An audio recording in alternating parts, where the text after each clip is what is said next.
Welcome to the 2015 Mega Elections Hustings of DUSA.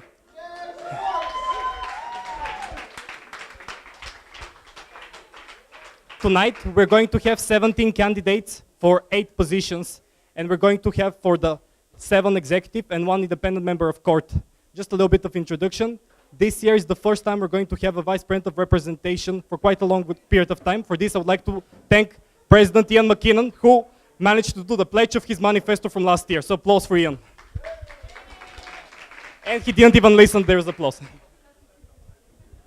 Now, just how everything is going to go tonight. We're going to go with the non-sabbatical positions, followed by the sabbatical positions, starting the Vice President of Student Welfare with the 3 candidates. What is going to happen tonight is you're going to come to the stage, and after you have done your speech, you're going to sit down at one of the chairs. If you're going to be only 2 people running for a position, we would advise you to sit down on both of these chairs here. If you're 3 people for a position, you can choose any of the 3 seats around. Now, when a candidate comes to the stage, they will speak with this microphone. You can control the microphone like this and make sure to adjust it to the level of your, at the level of your height. Just press like that. You have 5 minutes to deliver the speech, and we're going to be very strict on time because we have lots of people speaking today. Last thing, we're going to introduce tonight's chair. We have Professor Trevor Harley from School of Psychology at the University of Dundee, who is doing for a 2nd year in a row chairing our hustings. Trevor is also external member of DUSA's Board of Trustees. Please, a round of applause for Trevor.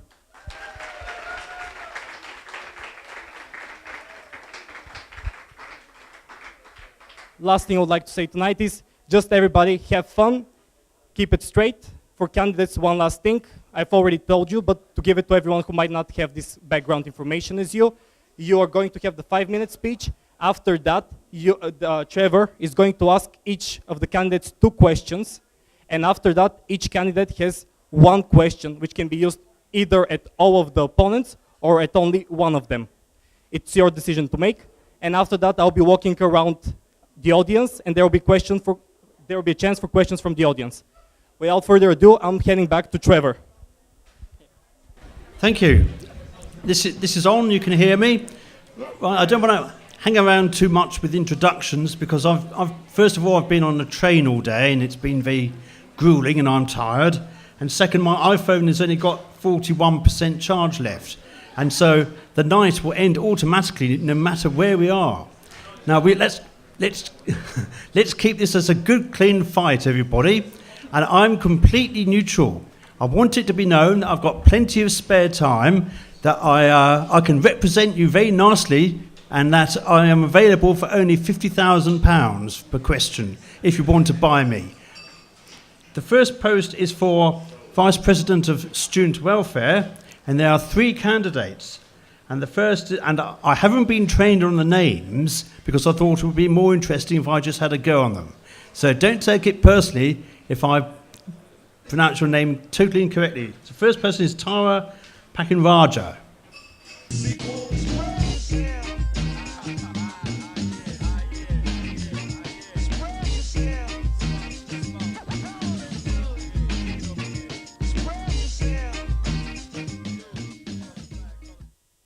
Hi everyone, thanks for coming along tonight. I'm not gonna lie, it was difficult to boil down on why I wanted to be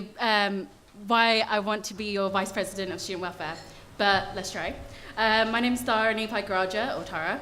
I'm currently the President of the Humanities Society, a manager of One Water Dundee, and also an SRC counsellor, although I've seemed to have lost my portfolio. These positions have allowed me to have key experiences in various campaigns. For instance, I was heavily involved in the Healthy Study campaign during the winter exams, and currently helping to plan the spring campaign. Whilst being part of societies, I've gained insight into DUSA as a venue, and as part of the SRC, I've seen behind the looking glass and how DUSA works. I've chosen to run for Vice President of Student Welfare because I believe that the well-being of students is pivotal as it affects each and every one of us. From sex to stress, from drugs to diversity, from alcohol to depression, these issues affect each and every one of us on different levels. My first policy is to raise awareness of mental health issues and healthy studying. Students face intense pressures to succeed, especially with the toughening job market after graduation. This can lead to stress, depression, and anxiety at least once during the course of their university career. There are services provided by the university, such as counselling and health service, the Inquiry Centre, and Nightline. However, I want students to know that it's there. I want to increase awareness for mental health issues that students can face, as well as the importance of healthy studying during stressful periods of the academic year. I want to promote these services as well as holding events, especially during the exam diet. Because let's face it, most of us are guilty of chugging down one too many of those 35p energy drinks in the Prem. These are doing more harm than good, sorry. By promoting healthy study and different ways of studying effectively through events and campaigns with the help of fellow exec, VPSA with societies such as Mental Health Society, and VPCC with DUSA Media, I think it will be truly beneficial for students to realise how DUSA can really help them. The second policy I want to put forward is to promote the international and cultural diversity of the university. We're becoming ever more diverse in culture, and this is a trend I want to continue. We offer formal advice and a few sporadic events, but I want to promote the cultural diversity that we have and that we're proud of. DUSA is good, but it could do so much more for international minority ethnic students. I want DUSA to become a home away from a home. University is a once-in-a-lifetime experience for these people. Surrounded by different cultures, ethnicity, and faiths, this is a great opportunity to learn more about your fellow students, and this is why I want to promote international and cultural diversity as a part of DUSA. My last policy is to raise LGBT awareness within university. The LGBT community is underrepresented within DUSA, and progress. I believe that my past successes are good, but candidates should always strive to be better. I'm willing to give the role time and effort it deserves to make next year the best year possible for welfare on campus. The role of VPSW is largely of what you want to make it, and I'm motivated, engaged, and caring enough to make it work for all of you. If you want to express yourself, vote for me, vote for Tara on the 4th, 5th, and 6th of March. Thank you.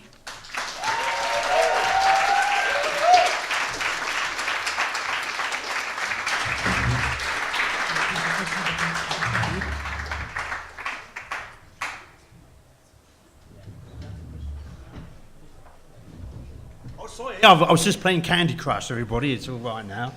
Thank you. Were you nervous? Yeah. The next candidate is Daniela Hernandez.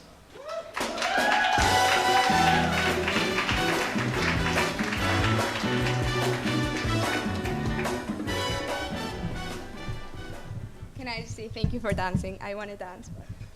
Okay, so my name is Daniela Hernandez, and I'm a first-year law student. I will start my speech by giving you an overview of why I would like to become your next VP of Student Welfare, and I will then go on to explain about my policies and their aims. Sorry, can you hear me properly? Yeah. So why vote for me? In my candidate statement, I mentioned that the main reason why I applied for this role is because I like to help people, so let me expand a little on that point. I'm very interested in pinpointing what's affecting your student life. I care about what's affecting you as a student, and I want to find ways to tackle any problems or help you deal with any issues that you have. They say that we all have the potential to change someone's life, and I want to make use of that potential by being your VP of Student Welfare.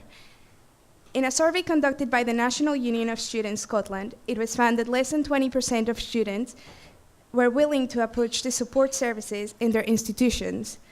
This clearly needs to change, and if you vote for me as your next VP of Student Welfare, I promise to implement ways to improve the communication between you, the students, and myself, the VP of Student Welfare, within each one of my policies. So my first policy is to increase integration of cultural and social life on campus and within societies. Our university is currently represented by students and staff from over 145 different countries, and more than 1/4 of our university students are international. Various ways already exist in which DUSA has integrated cultural and social life on campus, and what I would like to do is to help continue this and increase the amount of integration we already have. So I would like to do this by organizing fairs that involve different foods from different countries and music events that integrate different music types from other countries. So just kind of making everything a bit more fun.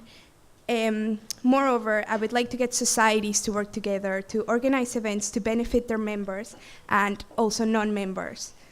The aim of this policy is to not only make international students feel more at home, but also provide students with the opportunity to get to know other cultures and learn about their costumes and values, and at the same time meet students from different countries or nationalities. My second policy is to aid and guide students on stress and budgeting issues. A finding from the same survey I mentioned previously said that attending university will, by definition, lead to periods of time when students feel under pressure, and that financial worries and concerns about future career prospects are main stress factors. So the survey also found that almost 70% of students believe that ensuring they had enough money for day-to-day living was a stress factor for them. So to address these issues, my second policy involves providing students with stress sessions managed by volunteers that have taken the Scottish Mental Health First Aid course.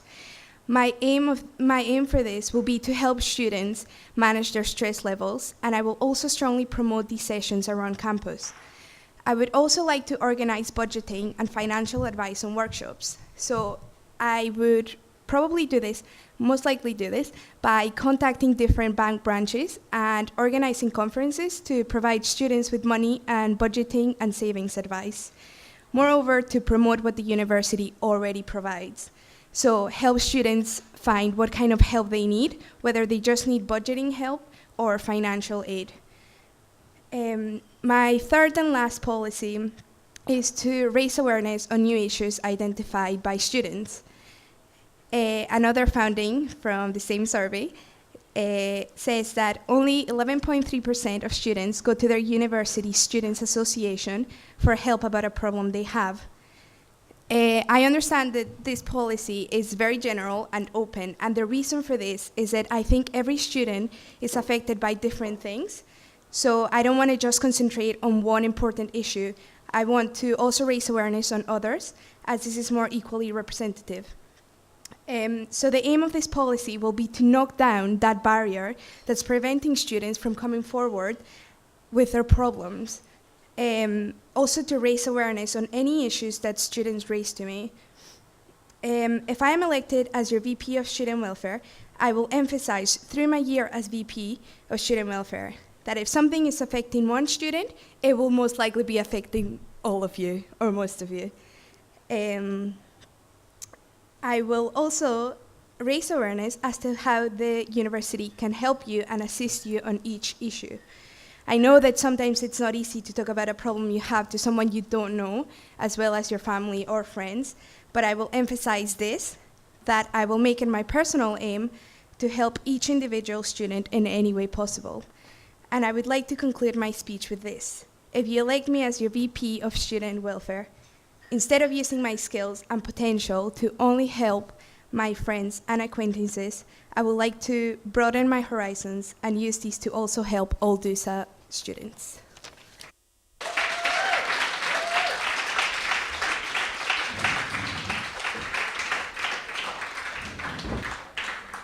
By the way, have you got a taser I can use in case people go over their 5 minutes?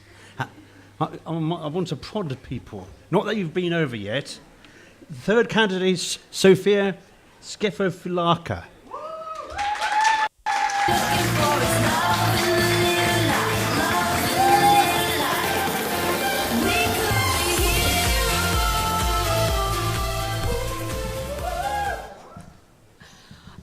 Hello, everybody. Just a sec. First of all, thank you all so much for being here today. I have a couple of questions for you. Do you think after school you were ready for university?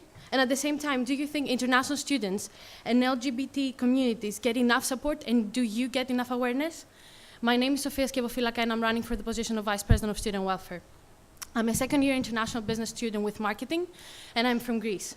1.5 years ago, when I came to Dundee for first time, and I stepped my foot in Dundee, I was so stressed and so lost, and I could never believe that 1.5 years later I would be here as stressed and as lost in front of you just because you're here, guys. I've been running for welfare projects and campaigns in Greece ever since I was 15, and I know how difficult it can get, especially if you're in a country where people are not as enthusiastic as they are here in Dundee. I would like to talk to you about my 3 policies. My first policy is about a smooth transition between school to university. When we come here, we have Freshers Week. In Freshers Week, we learn about supermarkets, where is our campus, where is our classes, and at the same time, where we should go to party. But what happens after Fresher Week? Classes start, and everybody's kind of lost. That's why I want to introduce something like a first year guide.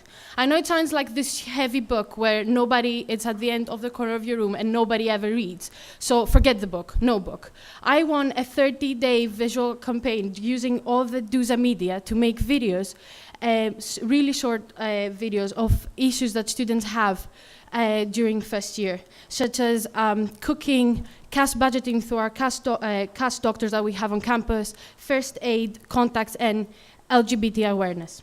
My second policy is about support. For my first semester, I was PR for International Society. Then on my second semester, I became Vice President of International Society, and then I was elected for my second year to be the president of International Society. International Society is the second biggest society on campus. I've been dealing with international students ever since I was in Dundee, and I think I know their demands, needs, and wants. That's why what I've realized is that international students get a lot of homesickness, at the same time maybe cultural shock, and it's always difficult to actually go and talk just to consulting. I usually need someone who is going to be there for you, and it's from the same background. They're all international students. So I want to introduce an international student group where students would get together over food, having a supervisor, trying to overcome their issues together. At the same time, I want to create support, even more awareness and support for the LGBT community that we have. I'm a student support assistant, and what I've realized as a student support assistant is that I actually didn't get any training about how to treat anybody who has gender identity issues or gender orientation questions. This is why, no matter if I get elected or not, I managed to talk to the person who organizes the gender identity and sexual orientation workshops, and student support assistants from this semester are going to start getting the appropriate training to treat those issues. Any student who have those questions, and we don't know right now how to treat them and help them. At the same time, I want to raise awareness and create workshops in collaboration with our LGBT Dundee Society and Abertay Society. And at the same time, take LGBT Youth Scotland, come over here and give us some short workshops and sexual education. My third policy is about mental health. I am a mental health first aider myself, and I know how difficult it can be for students to actually aware that they have, say that they have a mental health issue, because the stigma is quite difficult to overcome as an idea. That's why I went and talked to the president of Mental Health Society, and all she told me was that there is no facilities on campus except the mental health nurse that we have. Everything else that we have, such as consulting, is health. One project came to me when I was actually part of the alumni fundraising for the university, which is a project called Healthy Bodies and Healthy Mind, introduced by Sports Union. And this is something that is going to be introduced next year, and it's more awareness. It's basically for all the people who have mental issues, try to have volunteers in the university, going with them free of charge, going in the ISE, in the sports union, communicate and socialize with people. Those are my three policies, and before I go, I just want to tell you something that I kind of read to myself every day because it's in my wall, and it's one of my favorite quotes, which says, "People who believe are crazy enough to change the world are the ones who do." Vote Sophia on the 4th, 5th, and 6th of March. Thank you.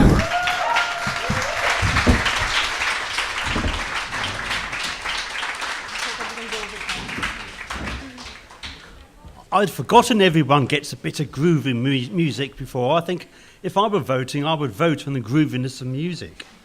I'm going to ask everyone the same two questions. Can you keep your replies relatively brief, because mainly I want to give everyone else a chance to ask questions.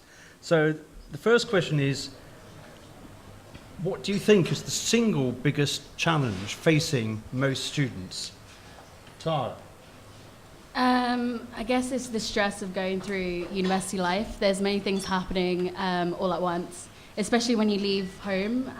Well, most people leave home, go straight into independent life without their parents. I think that's probably one of the most difficult things that students have to face when they first come to uni. Daniela? I think it's pinpointing what's affecting you, what's stressing you, and actually having the confidence to approach somebody for help. I completely agree with everything that Daniela and Tara said, because usually when you leave home it's so difficult to try and adjust in a new life, and especially when you don't usually have so many people around you. It's not easy to seek for help, as Daniela said, and we need to try. That's why I think we're all applying for this, because we're all people who think, all three of us, we can manage and make people actually believe that we can help them. Thank you. That was brief, wasn't it? I'm going to ask this question to everyone, because the general election is coming up, and what's a better Rorschach test than asking who you're going to vote for, who would you vote for in the general election? Tara? Who would I vote for in the general election? Yeah. Well, I still need to look through the policies and stuff, but that's kind of difficult. Student welfare, because you have to keep politics away from your position, so I'd rather not say what political beliefs I have. Very, very good snide answer. I would say that's a politician's answer. Daniela, you're not allowed to say the same thing. No. You have to think of a different excuse. I will proudly say that I would vote for myself, because I think I will be good for this role. I have confidence in myself, so I will vote for myself. Yes. All right. It's pretty evasive so far. We're going to keep up the evasion. I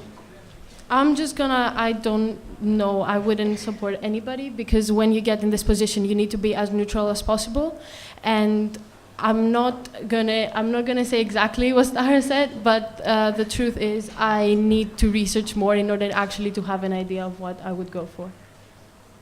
Well, that wasn't very interesting, was it? Now each candidate gets to ask the other candidates one question, and the question can either be to another person directly or a general question which both the other people have to answer. It's completely up to you. So Tara, your question first. This is for both the candidates. Teamwork is a key role, I think, as part of student welfare, because you have to talk to other people, especially your fellow exec members. How would you work with the other exec members in order to bring out your campaigns and ideas? I'm a good team worker. I do like to work in teams. I always like to take into account everybody's ideas. I think that when you take everybody's ideas into account and join them together, most of the times some of them are faulty, but when you come together, you can fix them. You can all fix them together and end up with this great product that you can then together apply. Yeah. Does that answer the question? I've been a team worker as long as I remember myself. I've been in so many societies in here, so I know how difficult it is sometimes when people want other stuff from what you need, and you just have to collaborate. We've been collaborating with a lot of societies as part of the International Society, and sometimes we need to do compromises. But at the same time, I know I'm going to work a lot, especially with engagement, due to make all the awareness. I want on campus, but at the same time, if I actually don't know any help, I would actually go and ask the rest of DUSA executive. Probably they know more than me. Thank you. Daniela, you have one question. Use it wisely. Okay. So as I said before, I am a first-year student. You're a third year and second year. You're the president of yes, and many other things that I can't even compete with. You're also involved in a lot of things. So how are you both gonna try and find time to, make time for the students and to address their issues? Well, hopefully, if I am going to get the position, I do have other members that are on the committee that the society. Well, for instance, the Humanities Society. There are many people who express their interest in running for positions next year. So if I were to get it, I would allow them to have an opportunity to work on the society and do stuff themselves instead of myself. So I can solely focus on welfare of the students in Dundee. Sophia? I kind of have the same answer. I know a lot of people in the society, in our committee, that would be perfect to actually run for presidency next year if I get this position. So I'm not worried about the general society, but what I figured out is I'm going to focus, if I get this position, I'm going to focus on being a student support assistant and at the same time vice president of student welfare, and then just help externally in the international society. Sophia, your question for the others? I don't have any question. No question. That's a statement in itself. Well, that leaves, we have about 5 minutes for questions from the floor. So any questions, please don't make them rude, but as aggressive as possible. Okay, first question from Jim.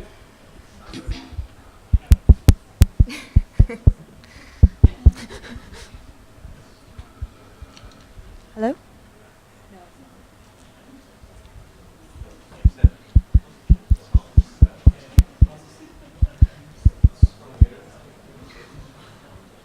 I don't think it's working. Is it working?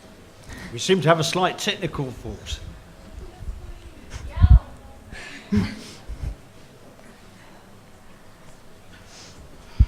Hello? So I'm from DUSA Media. My question is for Sophia. We already do a lot of videos that help students, including a regular preparation. So how would you look to, how would you change what we currently do, or would you look to replace it? Did anyone hear the question? It's more or less that DUSA already have a number of videos. Oh, it's working. Do you want to ask it again? Yeah, sure. Shall I see if I can remember it? I didn't know you had a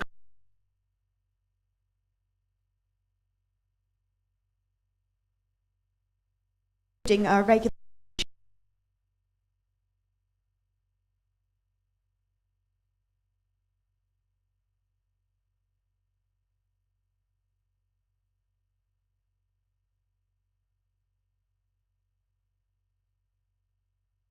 Guided learn about cash budgeting, which I'm going to take tips from the cash doctors that actually exist in Dundee. It's a part of Dundee University, and from the student funding. At the same time, I would try and create a video for the LGBT community to raise even more awareness. At the same time, I will try to create even more smaller videos with tips for interviews or things they should check second years on their contracts. And I think then we can brainstorm for even more ideas. You know. Next.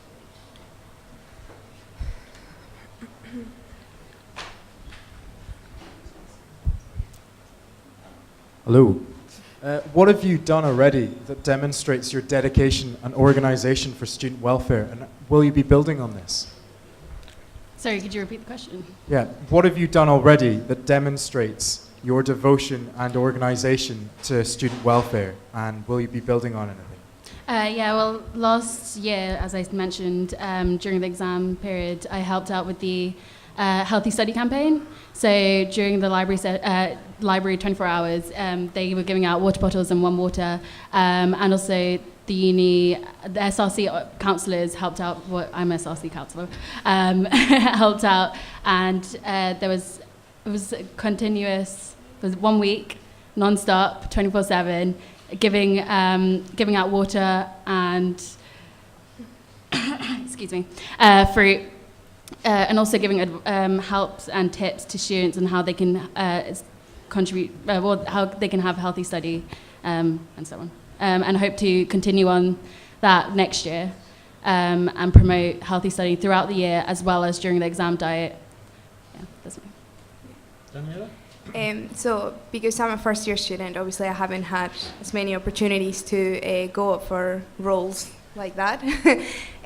But I can honestly say that during secondary school, I know you can't compare it to university, but every year since first year, I was always elected for pupil parliaments. Mainly pupil parliaments, that's what we all had. So I was always trying to change things about school to make life in school a bit easier and just a bit more comfortable for people, for students. Sophia? Actually, this year, I've managed two things. At the beginning of the year, I started actually being a volunteer for the current VPSW campaigns. I helped in Freshers Fair.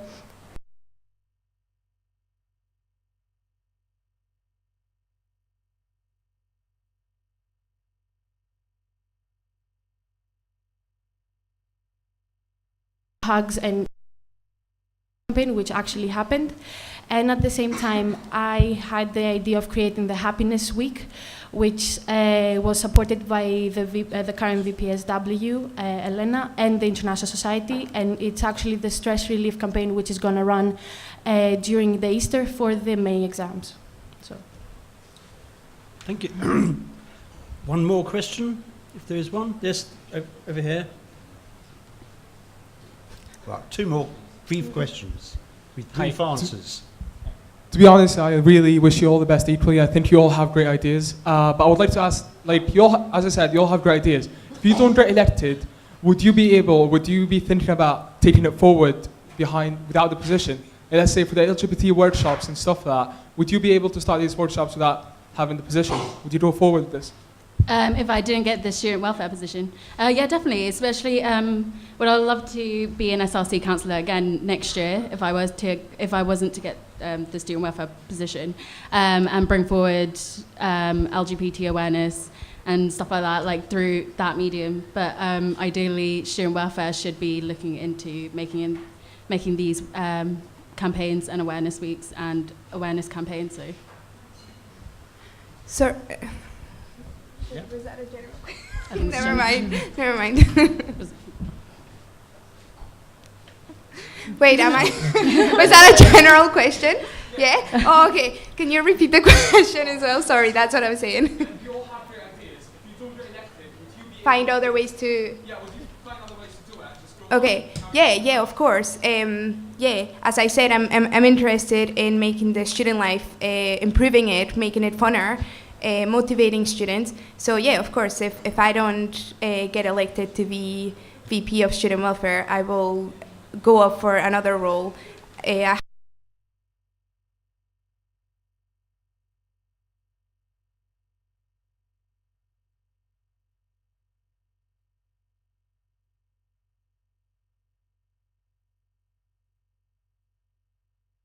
continue next.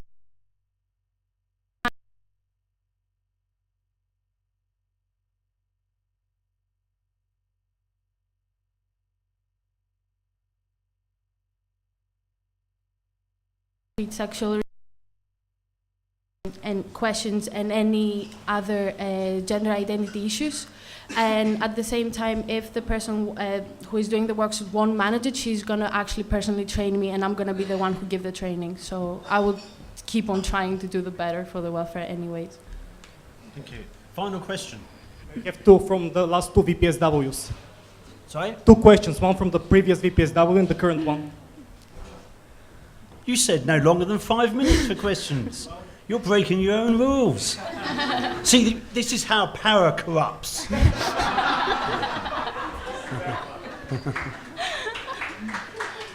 So last year and the year before, the VPSWs worked really closely with LGBT organisations. You've all mentioned it.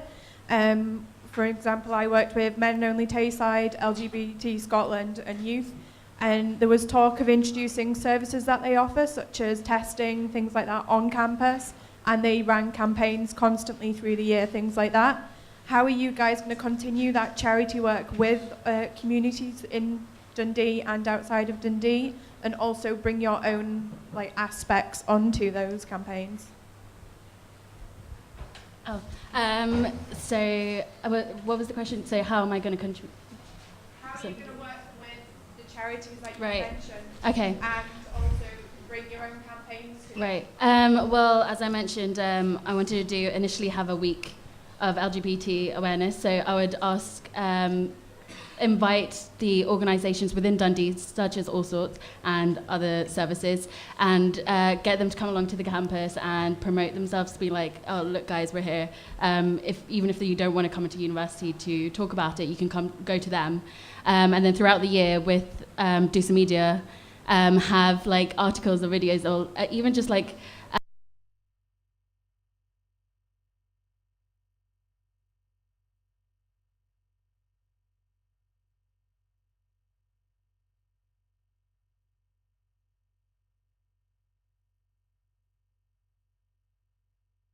great with one about any problem that's affecting any student.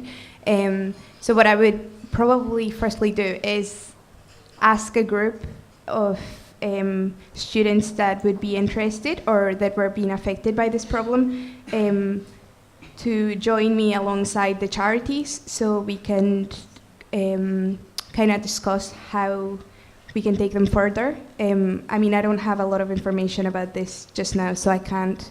But I think if I was to get elected, I would definitely be able to get my hands on more information about this and develop it a little bit better.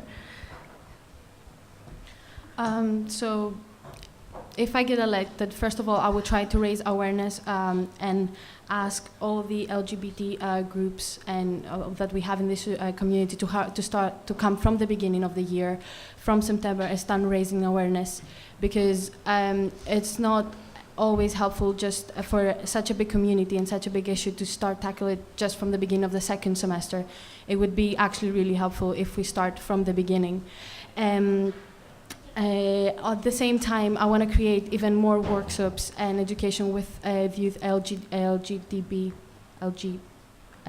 sorry, Scotland, bring them here, do some more sexual education, and through Sexual Awareness Week, expand it even more and make it even bigger than this year. Thank you. Thank you. Final question. Hello. First of all, well done to you ladies. I know how stressful it is, so you managed to do well. For the last question, I would like to ask you, because despite of the policies that you have, that you want to do in the next year, people will vote for you based on your personality as well. So how would you describe yourself in 3 words, guys? On a positive note, you know, so. 3 words? 3 words. That's 3 already. No, there's 2. I would say fun, bubbly. I think most people say that, but I think I'm bubbly. The last one, approachable, I'd say. Fun, bubbly, and approachable. You can't use those. Okay, since I can't use fun, I am funny. I am funny, damn it, I am funny. Okay, so yes, I'm funny. I think I'm very open-minded. I don't know if that counts as 2 or 1 word. I will count it as 1. And I can be very creative. For the people who know me, maybe too much happiness. So happy, crazy, and too much thinking out of the box. Yeah. I mean,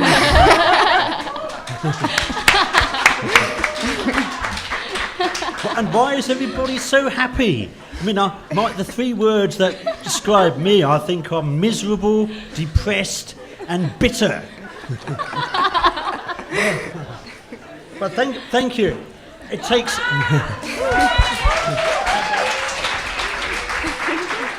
It does take a lot of nerve to put yourself forward for something and face hostile questioning and give a speech and facing the prospect of humiliation and loss and defeat. So thank you very much for trying, and good luck to all of three of you. Thank you.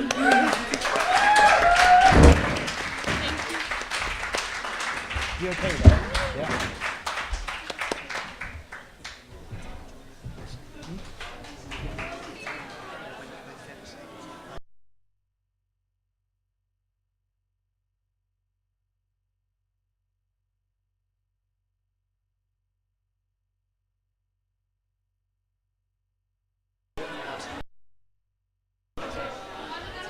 Okay, right. Yeah. Shall we go straight on? Yeah.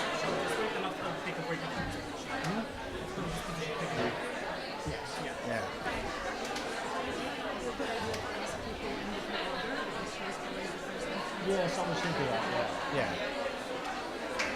Okay, let's press on, and then we will have a short break after that. The next post is for public engagement. And there are three candidates for public engagement, and the first is Omar Mostava.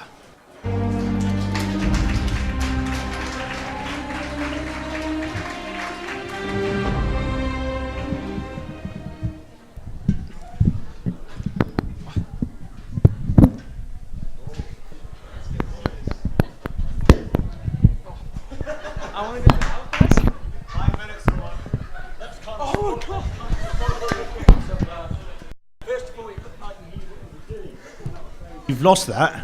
Well, it's human nature that we're all afraid of change. Awareness and engagement are the main agents of change. My name is Omar Mustafa. I'm your candidate for Vice President of Engagement. I'm a second-year law student, and I'm your current SSE representative of Equality and Welfare. I was born and raised in a country where everything you can say will end up with you in prison. Ever since I took part in the Egyptian Revolution in 2011, I took the promise to change the world. I took the promise to create the perfect society. Everything I do, every step I take, and every action I do is to honor the souls of my friends and those who sacrificed their lives in order for us to live. Among those, my friend, may his soul rest in peace, Ahmed Ali Sumbo.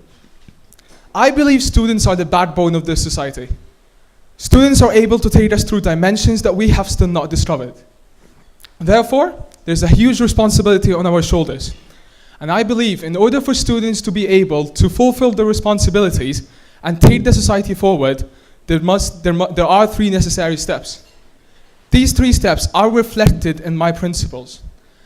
I believe that the level of social and political awareness should be uplifted.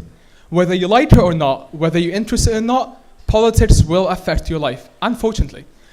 And I believe that I would like to endorse, help, support, and sponsor all those who are interested in politics in university.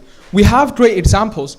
Daniel Coleman, my friend, he's a second-year law student. He's the Liberal Democrat candidate in the next general elections. Joe Jenkins, the UKIP representative, is also the candidate in the next upcoming elections. I would like them to come over, engage with other students who are also interested in politics, and speak about how they managed to do this so far, and reflect on their views.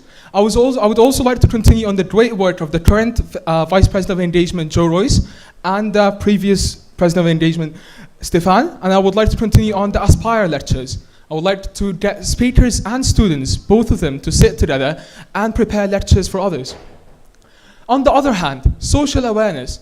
As our lovely welfare representative mentioned, LGBT awareness is crucial. But I believe that students see DUSA as part of their family. Students leave their families, come to Dundee University, and DUSA should be there to represent their to be instead of their mom and dad. And I believe that diversity is what makes us unique. And we should respect diversity.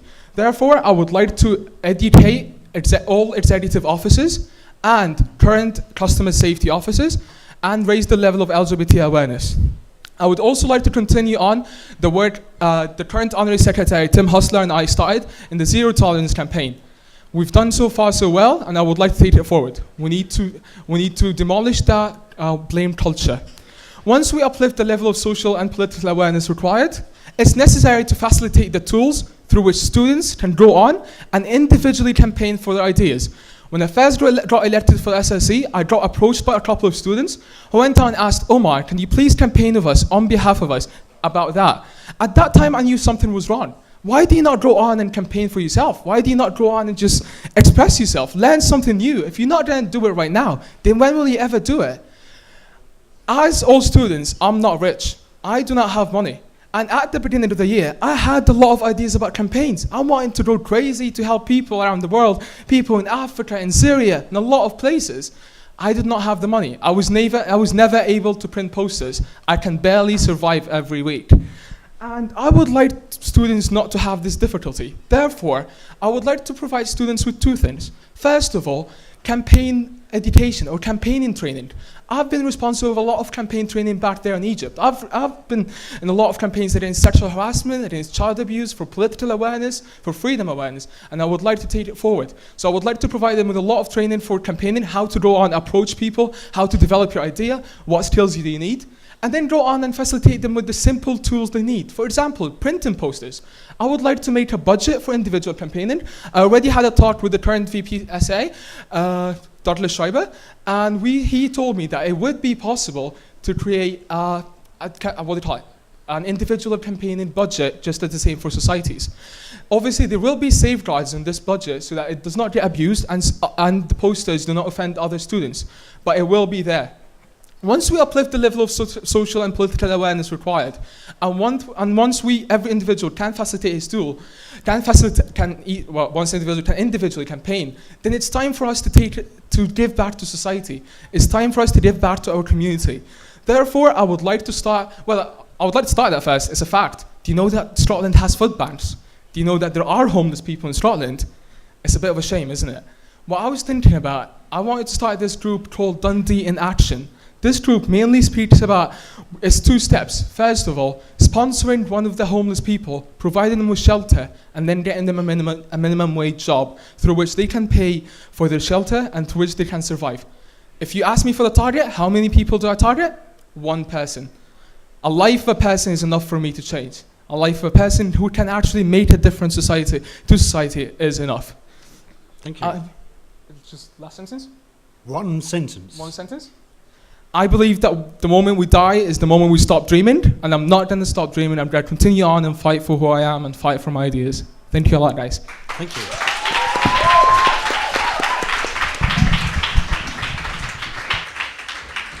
The second candidate is Robin van Molders.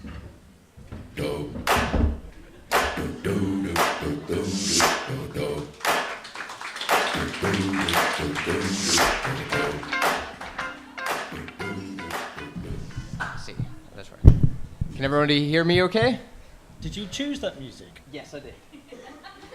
Yes, I did. So, hope you guys are having a good night. I'll just start by saying that my name's Robin, and I'm running for Vice President of Engagement this year. I'll try and keep it sweet and short. So firstly, I'll begin by explaining a bit about who I am, what made me run for this position, and then finally end with why you should vote for me as your Vice President of Engagement. As said before, my name's Robin. I'm a third-year law student at the university, and I'm originally from Sweden. I've been here for about 2.5 years, and during this time, Dundee has kind of become my life as well as my home, and just fallen in love with the city. And up until I began university, I was actively engaging in my community as a swimming coach, something that required me to be very organized, approachable, and committee, dealing with both parents and kids 9 to 10 years old. And that's something that I think has made me very adaptable and approachable as a person. And I think that's a skill that's very important, especially when you're dealing with 17,000 students that you're representing across the university, all from different colleges, all from different backgrounds, being a very diverse student population that we have. And further, debating in the Model United Nations Society throughout high school as well as university has enabled me to become a fierce advocate of my beliefs and representing others. And these skills, I believe, are extremely important for anyone that represents other people's views, beliefs, or ideas. And so, starting at university, especially during first year, I probably did what most other students did. I experienced student life through brilliant nights out at the Union, as well as through several societies, most of them which I've probably kept on with even to this day. And it wasn't really until second year that I met Jade Ray, the former deputy president, who kind of badgered me into representation, and it was something that I hadn't really quite thought about before I started here. But once I got into it, I decided I'll run for university court. I'll be bold, I'll be strong, and honestly, it's been the best experience of my life to get to represent all students on the university court, i.e. our governing board. And, well, I believe I've gotten a great understanding of the possibilities and the challenges the university faces. And these experiences, understanding the limits of what you can do, especially after having been in a year where I thought that being on university court would make me represent all students, when in reality, you're acting on behalf of the university's interest. Just understanding what your role means and what you're doing, I think sets me out from the crowd, because I've got that experience now. I do understand what it means. And it makes me understand what I'm campaigning for. And so managing expectations to you students as an electorate is important to me. And after a year sitting on university court, it makes me realize that you need to be realistic, having concrete and achievable policies. And on that basis, I've formulated 3 policies that I believe will be the best way forward as your future Vice President of Engagement. So, my first policy, for anyone who's read my candidacy statement, is about student representation. In terms of student representation, in the current state, engagement with our student body is relatively low. Last exec elections, about 10% of the student population voted and were actually actively representing, which, if you compare to other universities, that's really low. Just taking our neighbour University of St Andrews, where about 50 to 70% of the entire student population votes in every exec election, is something that I think that we can do better. It's something that I think that we should do better in. And having been involved in student representation, even since high school, being involved in setting up a national network for all IB schools in Sweden, I think those kind of experiences and that dedication that is required in setting up a project like that would make me an ideal candidate for you guys as a Vice President of Engagement. You've got 30 seconds for your final 2 points. Okay. Well, okay. Second point would be employability. Coming from law school, where you have, well, employability is kind of just pushed into you from first year. It's quite, you're quite well aware of what you need to do to get to where you want to be. And I think that's something that should be highlighted across university, especially in humanities, that, setting up things through Aspire lectures, etc., getting people who've been in work, people who have gone from university to being employed, to get them to get here and to explain how we can get, how we can get employed. Because at university level, all we want at the end of the day is a job, right? Got 5 seconds for your final point. Third point is kind of just reiterating on what Omar said earlier about political awareness. I think that after the Scottish referendum and the current, general elections that we've got in 2015, it's something that I want to maintain a momentum on, and something that I will actively encourage throughout the next year. And I just hope you all vote for me as your Vice President of Engagement. Thank you. Thank you. The final candidate for Vice President of Engagement is Jean-Loup.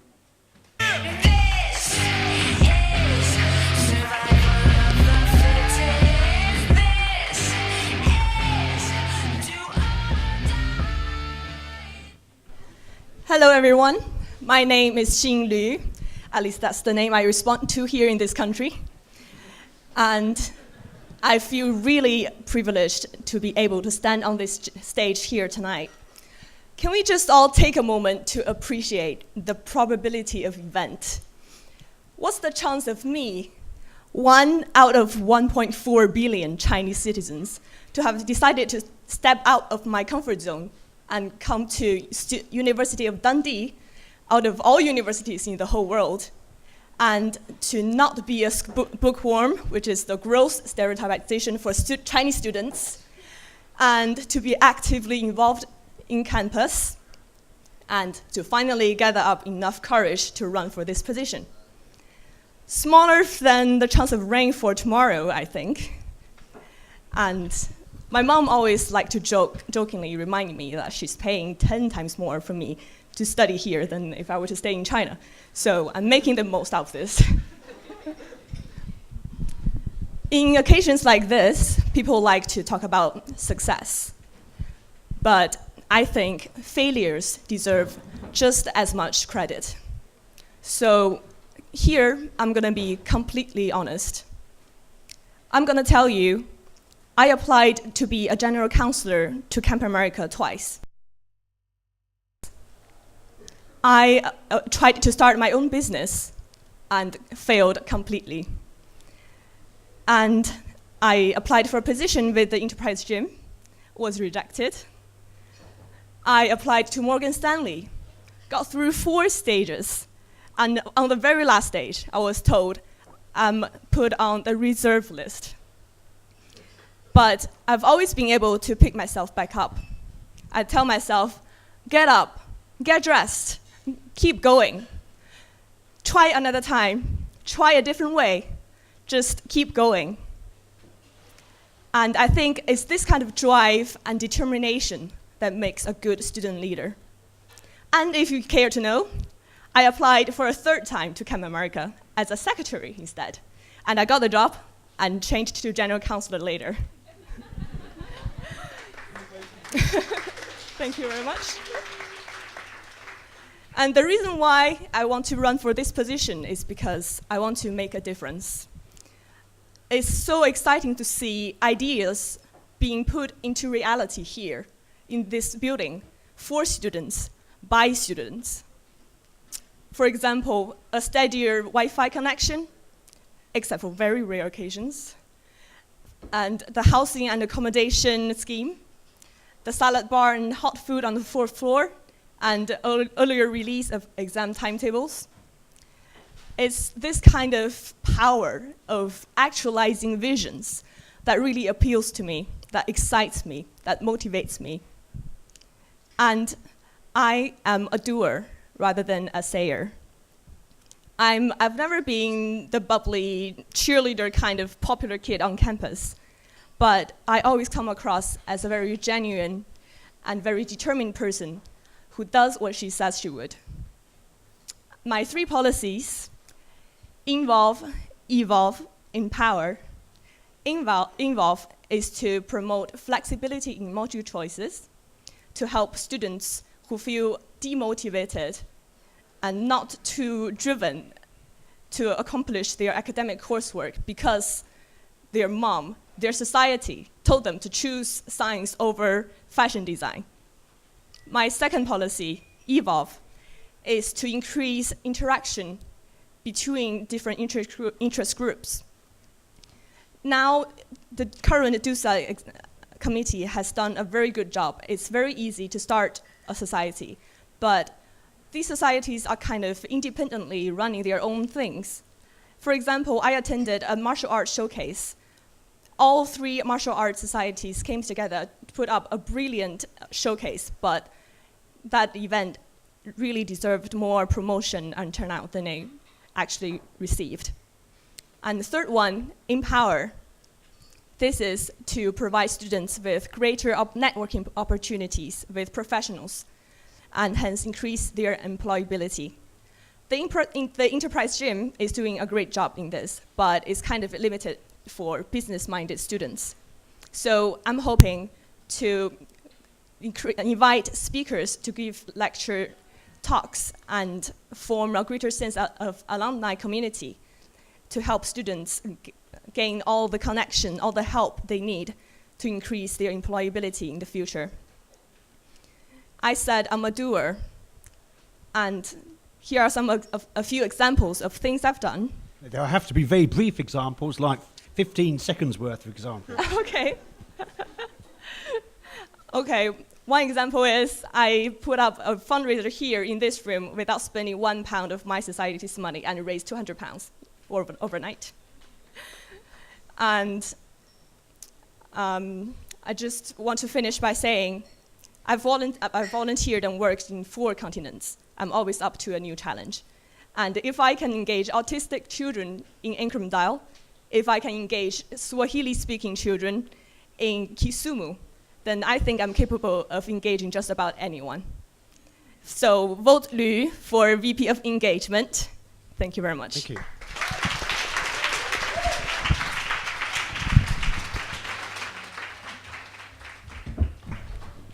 Omar, you said you were going to educate the executive, if I heard correctly. Yep. Look at them. How on earth do you plan educating people like that? There can always be hope. There can always be hope. Now, to be honest, the kind of education I'm looking about is not political or like any exam, maths or anything. It's mainly LGBT education, so that we need to respect the diversity of our students. We need to respect that we do have LGBT community, we do have gender identity questions, and we do have sexual orientation questions. And our officers should be educated, should be trained in order to answer these questions, in order to go on and help. If you need students to engage with DUSA, if you need students to feel that DUSA is their second home, or maybe their first home, considering that they spend most of the year over here in Dundee, then they need to feel safe. They need to feel that they trust someone to go on and speak to them, and they actually know what they're talking about. And that's what I'm trying to do. I'm just trying to reach, part of being part of the Vice President of Engagement is to engage with students that we have not reached so far. And I think the LGBT community is a community that we have still not reached so far. Okay, I'm still not quite sure how you changed them, but Robin, so you're the court representative. Yes. So what do you think about the plan to sack half the members of CAS then? Where do the students come from? Can you repeat that? Sorry. What do you think about court's plan to sack half the members, academics of CAS, where most of the students in this university come from? 17,300. As a university court representative, I'm technically not allowed to have a personal opinion. I know that sounds vague, but literally I am not allowed to, because I am a court representative. I'm supposed to be independent and work in that sense. As a student, I wouldn't be happy because it does impact the student experience. I do think that it's a shame, but as a court representative, I can't say anything. Jean? Yes. You said you've made a difference. What do you think you've done in your life that has made a difference to other people? I think what's enough for me is to just make a tiny little difference in one person's life. And I'm proud to say I've already done that. Last summer, I volunteered in Kisumu, Kenya. That's one of the poorest regions in Kenya with the highest HIV rate. And I worked with street children who were either orphans or they were abused previously at home.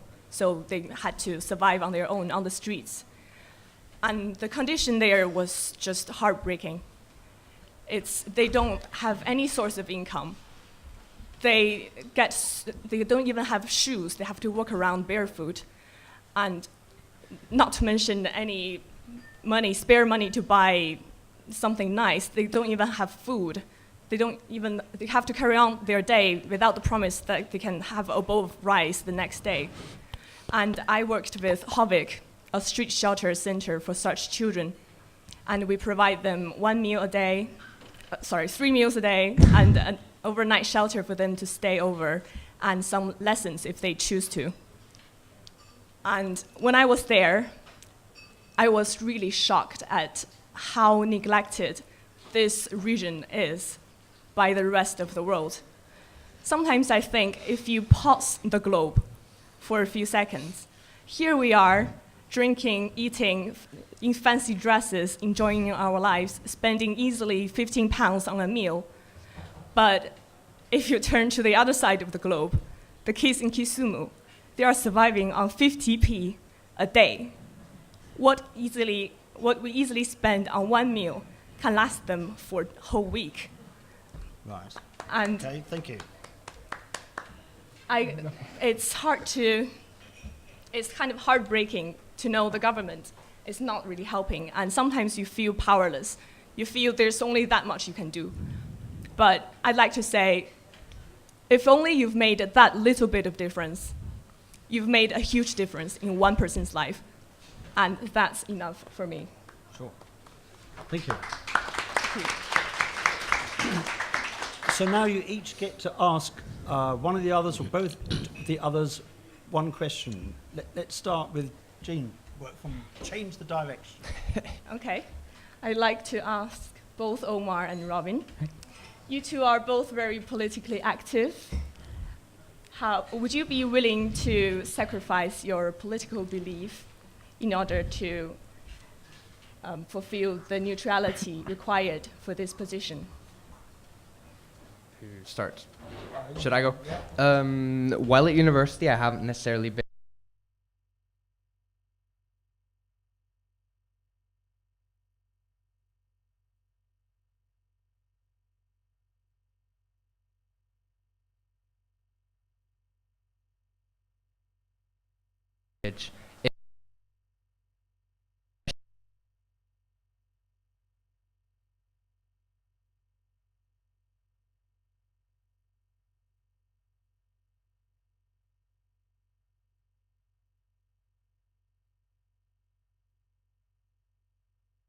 I'm not a double,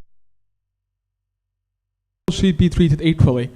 I'm, as an SSC member of Equality and Welfare, that was a bit of a risk considering the background I come from, and considering that it might be not relevant to all different students from different backgrounds, mainly because of my religion or either because of my political views. However, during my time on SSC, I've managed to engage with LGBT societies, I managed to get them involved, and with the help of the executive and Ian, we managed to get the gender-free bathrooms, which a lot of people from my background would not find acceptable. So I think I've reached this level of, I don't want to say professionalism, but I've been through a lot in my life, and I've reached this level that I really know how to separate between my points of view and between my position, and I know how to make the balance, and I'm proud of that. I'm happy. Thank you. Okay. This will probably be a general question again, but I'm just thinking, because of the way the role is set out as Vice President of Engagement, what practical or realistic goals do you have with regards to your policies that you think you can achieve in, say, the next 6 months? Or, the 6 months following from the start of your position? 6 months, Jean? The first 6 months in power? So I think since if I'm lucky enough to get this position, my first thing will be my third policy in power, because it's the beginning of the term, people are all feeling very motivated, and this is the perfect time for me to start to launch a series of lecture talks, motivational talks, and over the summer, I would start to contact speakers, alumni, interesting, accomplished individuals who's willing to help contribute. One lecture series, one per month, and I'd work with student VPSA closely, and maybe the enterprise gym if they are willing to cooperate, and possibly class reps from different schools to promote the events and get as much engagement involvement as possible. Thank you. Omar? I believe that Vice President of Engagement is a bit of a unique position. Unlike any other DUSA executive position, the Vice President of Engagement is defined by your vision of the position itself. Let's say, for example, as I said, one of the main policies is to educate DUSA executive and customer safety staff. Other than that, it would be encouraging political awareness, which would be in the case of lectures, Aspire lectures every month, so starting from September. And if I want to take it forward and start my own, okay, no, start my own. I don't think that was personal. Start my own training for whoever is interested in campaigning. That will start from the 1st of September until June, the end of my term, if I hopefully get elected. So it's these three steps that I'll be working on throughout the year. And after my 6 month, my main aim is to change the life of one homeless person in Dundee. Thank you. Right, we have 5 minutes of general questions. I didn't answer. Sorry, I missed you. No, it's fine. I don't have a question, so it's okay. No, just please do. Sorry, I was getting No, I really don't have a question. I knew that, really. We have 5 minutes of general questions. There's one over here.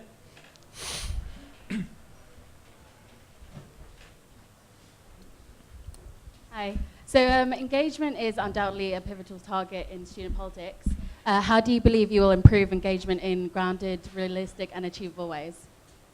Sorry, can you repeat the question again, please? Just don't hear it. How do you believe you will improve engagement in a grounded, realistic, and achievable way?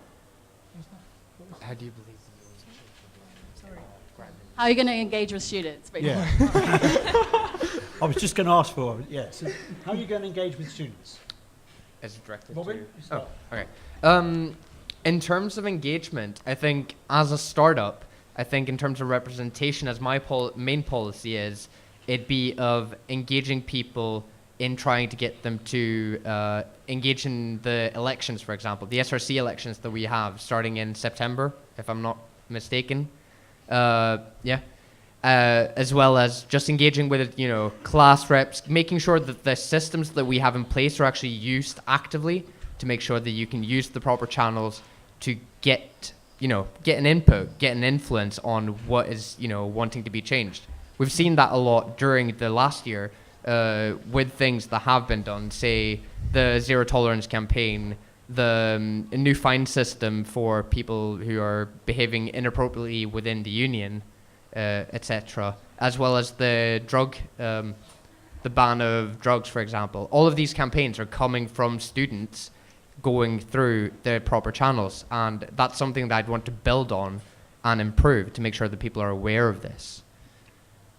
Thank you. Omar, how would you engage with students? I think we do have to admit that the old ways of engagement are no longer useful. We do have to admit that we live in, social network decade, or social network, society. We do have to go on and just improve our social networking. So I hope by the time if I get elected, I'll be working with the future VPCC, Vice President of Communication and Campaign, in order to reach as many students as possible.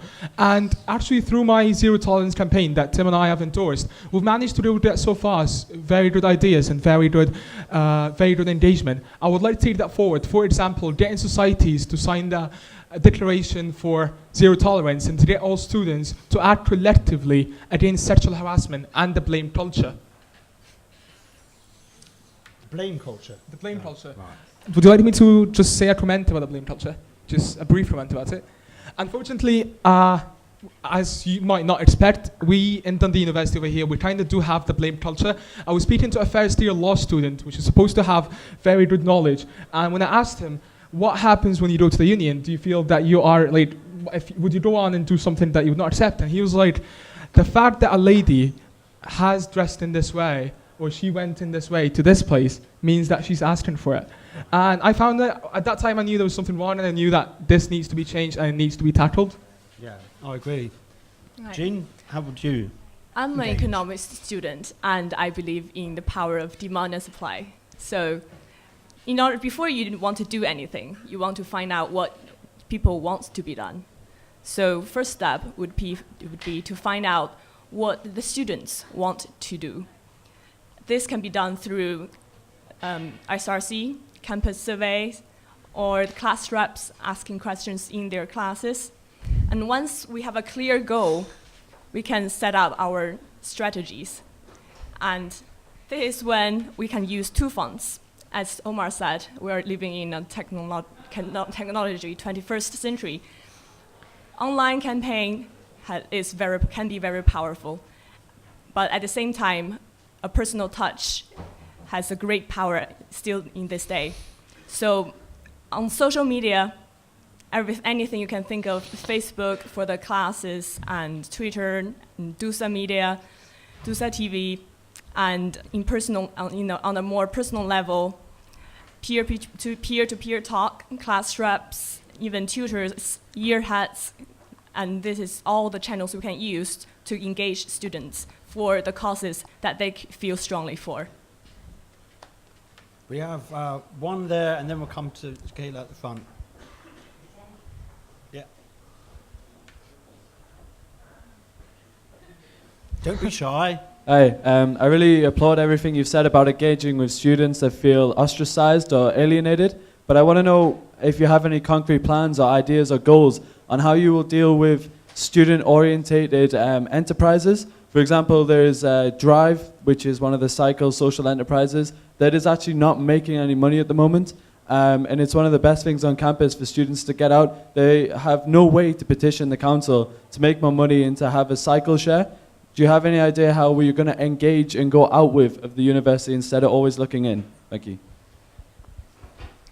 I agree that's a very good business. I'm actually friends with the founders, and I'm personally speaking to them about using their office space to start my own business. I totally agree. This is a great business. And what you said, they are not making profit. It's kind of a norm for when you try to start a business as a student. I was told to not expect any profit for the first 3 years. And the fact that they are a social enterprise, they are not allowed to take dividends or bonuses. That kind of in itself, social enterprise, justifies that they are not in for the profit. They are in the business to push through their belief. But I do agree that social enterprises like this needs much more promotion on campus. Promoting the business itself gives the business runners the confidence that they can do this as a student when everybody else in the society tells you can't. And by helping them, the social enterprise, we are also indirectly helping the causes that they are supporting. So I think Drive supports enterprise. So by helping them in business, we are also indirectly helping them to help students develop entrepreneurship. As to exactly how we should help them, I think maybe the university can spare some budget to help them sustain their cash flow. And also, I know they are now running on a volunteer basis, so maybe we can help promote their cause and call for more volunteers. Okay. Robin? First off, I'm just going to start off by saying that I wasn't quite aware of what the social enterprise was doing. I'm just going to start off. I'm not that well versed into it, but as far as it goes, it would probably fall very well under my main goal of actually increasing the awareness of employability aspects, etc. And I think that from what I've heard right now, it sounds like a brilliant idea and something that should be actively encouraged, especially if we want to increase employability prospects and entrepreneurship across the university campus. But other than that, because I'm not that well aware of it at the moment, I don't think there's much more that I could say. Fair enough. Omar? I have to agree with Robin. I wasn't really aware of what it was. What it is before Jean and Dominic mentioned it, but part of the campaigning I got in my life before, part of the training I got in my life before, is that for every idea there is its audience. So if we cannot reach this audience, then it's my job as hopefully a vice president of engagement to get these students and get this audience and try and engage them in this idea, because it sounds like a great one and a lot of people would advantage from it. Thank you. Kayla?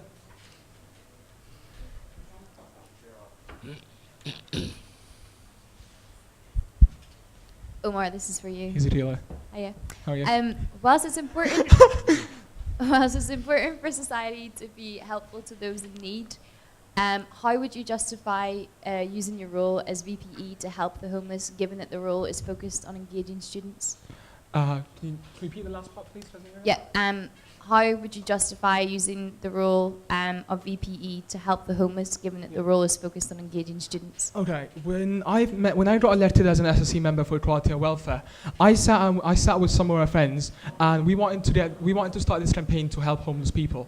What I thought about is that we can get students. A lot of students have a lot of interest other than political and LGBT awareness. They're not interested in that, and we do need to respect that, and we do need to take it forward and get them to engage with the society itself. So as DUSA itself, with the students, engages the students to help the outside society, or beyond university borders. I sat with my friends, and we already actually took some steps. We went and spoke to Taught by Mohammed, which is one of the charity organizations here in Dundee, and we kind of sat with them, and we started thinking how many homeless people we have in Dundee, or in the city centre, and we kind of, by numbers, what they have told me is that we've got 25 homeless people in Dundee city centre, but not all of them, we're not sure that all of them actually are, we're not aware of their background. So the next step would be to go on and research and manage to get their steps, manage to get their background. And these are all steps that have been taken by students, and I would like students to go forward and actually do the research themselves and see how they can develop this idea. Okay, so it will be through the students. It'll be through the students, yep. Any other questions, or do I have to take notice of our president? any other questions? Oh, looks like. Oh, no, there is. No, this doesn't count. Right. I'm sorry, Robin, the same to you. Trevor's statement that half the cast staff are going is a slight exaggeration. Of course it is, it's a joke. 17 of 300 isn't really half. Stand up and fight against them. So, Robin, I want to press you for an answer, because I don't think these cuts are right. And on court, I made that clear last court meeting. Yeah. Well, as a person myself, I find that these cuts are bad. The point that I was making about being on court is the fact that I think that as a member, I shouldn't express that perhaps as publicly as a court member. You have to have the interest of the university above the interest of the students. I entirely get that. It is my belief that cutting 17 staff in CAS, 15 in medical school, 15 in sports services is not in the benefit of students. Well, I definitely agree with that. I don't think that it's in the benefits of students at all. Okay, that's all I wanted to hear. Teachers and staff are they're part of what makes our student experience so great. There's nothing competing with that. That's all I wanted to hear. Suppose they're terrible teachers and they're going to be replaced with good teachers. Now we get into a very philosophical area that I shouldn't be. You don't want to answer that one. I think this is. I think that's it for questions. Thank you, all the candidates. Good luck to you all. Thank you.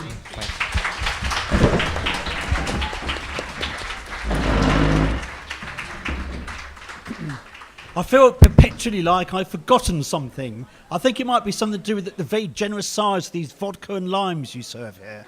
This is a good opportunity to have a 10-minute break.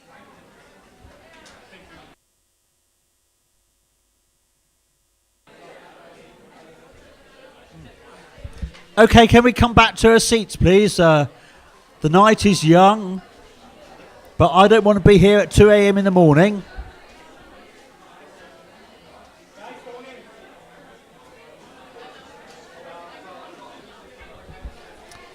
Okay. First of all, though, we have the announcement of the President of the Sports Union. Yeah. And Richard is going to get, it's like the Oscars. Can I give it to you before you? All right, yeah, okay. And the winner is? Won't quite be the winner first, but let's read out the full document here. You might have been aware, been the election for the Sports Union President today. So the voting goes, Stephen Love, 88 votes. Keith McLeod, 258 votes. Dominique Marshall, 328 votes.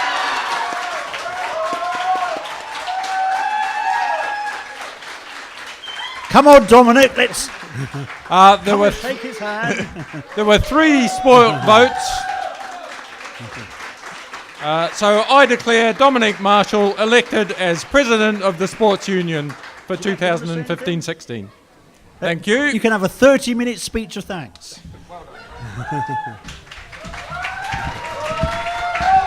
Make it brief. Don't forget to thank your mother. God, I don't know what to say. It's been one of the most stressful days I've ever had. I don't envy you guys who are in the hustings today because you're going to have the most stressful week of your life. I don't know. It's just been overwhelming. The past week, barely got any sleep, just been working hard to try and get my message out there. Going around the clubs, trying to learn more from them on how we can improve life for clubs in general in the sports union, and I've been really glad. I've been hearing a lot of good things from clubs. I didn't manage to get around to all of you today, this week, but if I didn't come to see your club, I want to come and see you soon and learn more about your priorities, and I can't wait to get started. I don't know what to say. Thank you very much. Thank you. Good luck. Hold on.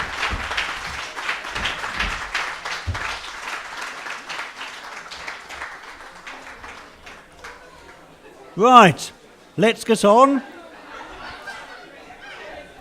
I think I'm going to try and speed things up a bit. So we are going to apply the 5-minute rule. So if you're longer than 5 minutes in your speech, you will get cut off. Succinctness is important. So we're speeding up. The next thing is the Vice Principal of... Vice Principal, I'm sorry, I've got him on the brain. The Vice... The Vice President of Representation. Okay, that's that one. Let's get on with them with Vice Principal Representation. The first candidate is Rebecca McCall. Can we go smoke a cigarette? I really need one. But first, let me take a selfie.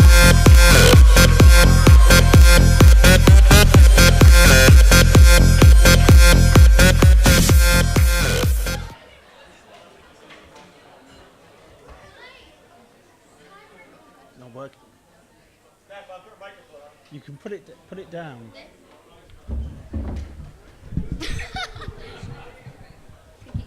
Can I put it down? It's okay. Can I first say that was not my song choice? Okay. I don't know what happened there, and that's a bit awkward. It definitely was not my song choice. So firstly, I just want to congratulate all of the candidates for exec, independent member of court, and school presidents. I've seen nothing but passion and creativity over the past few days, and it's really exciting.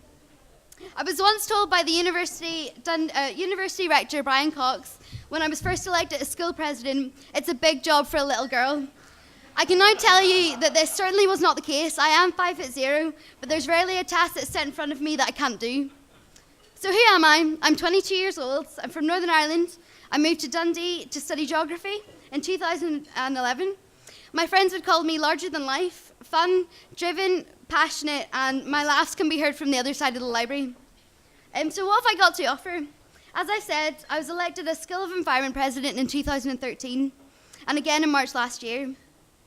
I've successfully introduced workshops for students to introduce them to modules that they will be studying in the next year, and I've brought in exam feedbacks, giving students access to their exam scripts. In the SRC, I brought forward a motion with concerns about exam conditions regarding opportunities for students to discuss exam papers before the time started, which was deemed unfair. This motion was passed and is now part of the university assessment policy, which is currently under review. I'm a senior member of the disciplinary panel, and I've received positive feedback on conduct, being concise and relevant. I was employed by DUSA for 2 years in the venue support department, which gave me a huge insight into the background of DUSA, and this is valuable experience. I assisted in a healthy eating campaign with Katie last year, and in my opinion, this played a role in the introduction of the salad bar on Food on 4 and other healthy eating options. In the library, I played a role in the introduction of overnight lockers, and I inquired about soya and almond milk alternatives in the library cafe and ensured that this is in process. I'm also involved in the events office of the university, working with monthly lectures, and I was a part founder of the book reading society called Shelved. So what about my policies? The first one is to do with the university restructuring and using it as an opportunity for students to get involved with representation.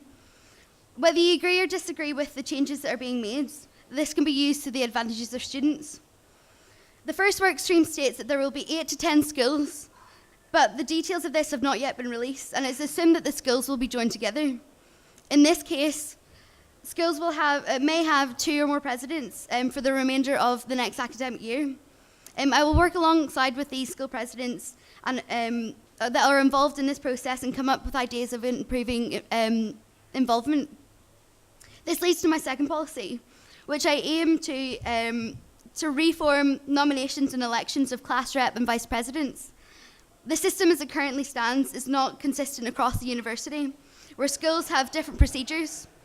I want schools to be in agreement with how reps are elected and implement a vice president handbook, which can be used in training to increase consistency. I'd also like to increase class rep training throughout the year to achieve more. My third policy is to do with the disciplinary panel. At the moment, there's not much pastoral support, and if I'm elected, I seek to introduce sessions for members that are involved in issues such as violence, alcohol, or drug abuse.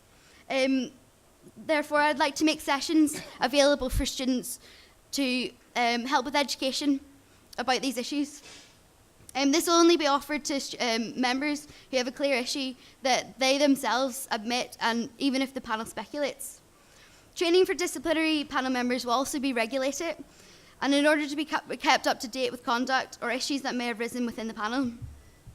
I'd also like to increase the responsibilities of senior disciplinary panel members as well.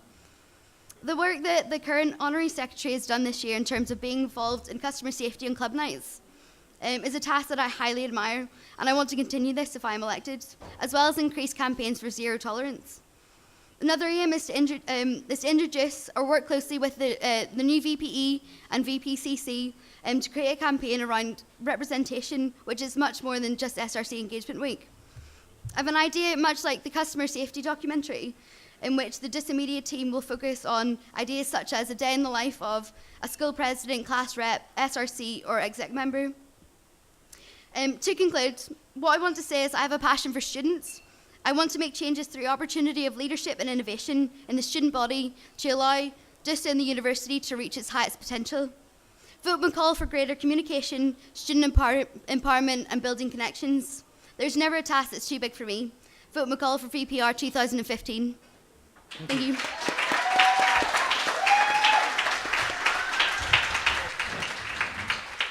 That was the perfect 5 minutes. Well done. The other candidate for this is Douglas Young.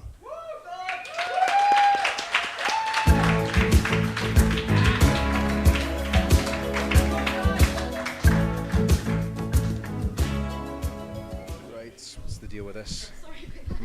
Do I just put, yes. There we go. Whoop, put it down a bit. Can everyone hear me? Actually, I might pull this down a bit.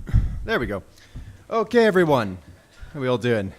Hi, everyone. My name is Doug Young, and I hope to be your Vice President of Representation for the coming year. As you know, this is a brand new position, and I believe it's a fantastic opportunity to increase the level of representation and engagement by every part of the student body. I've had an absolutely incredible 4 years here, becoming a media manager and an SRC counsellor on top of my studies. And in the next few minutes, I hope to convey to you my passion for the student experience and why I believe I should be your VPR. My first policy is to give the SRC the time and care it deserves to be the best student representative body it can possibly be, ensuring a democratic, diligent, and dynamic group of motivated and proactive counsellors.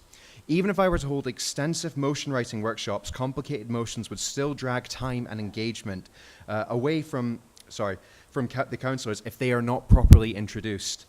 To that extent, with insider knowledge, as your VPR, I could work through the fundamentals and implementation plans of a potential problem with even the most reluctant representative. Democracy, it's an integral part of the SRC. Suffrage of every group is necessary. Part-time students are a black hole for enfranchisement. Dundee University, as of last year, had almost 1,500 part-time undergraduate students, along with around 1,700 postgraduates. This is according to the Higher Education Statistics Authority. At the moment, I simply feel that we don't hear from them at all. I want DUSA to be an advocate for all students, not just those that happen to be full-time. Now for the scary stuff. I will ensure that the disciplinary process is as fair as possible and will cement DUSA's reputation as the best and safest night out in the city. To accomplish this, I plan on revolutionizing the training of the disciplinary panels. I can build a system to truly organize the results of each hearing, to reduce the wild discrepancies between disciplinaries and ensure a fair result.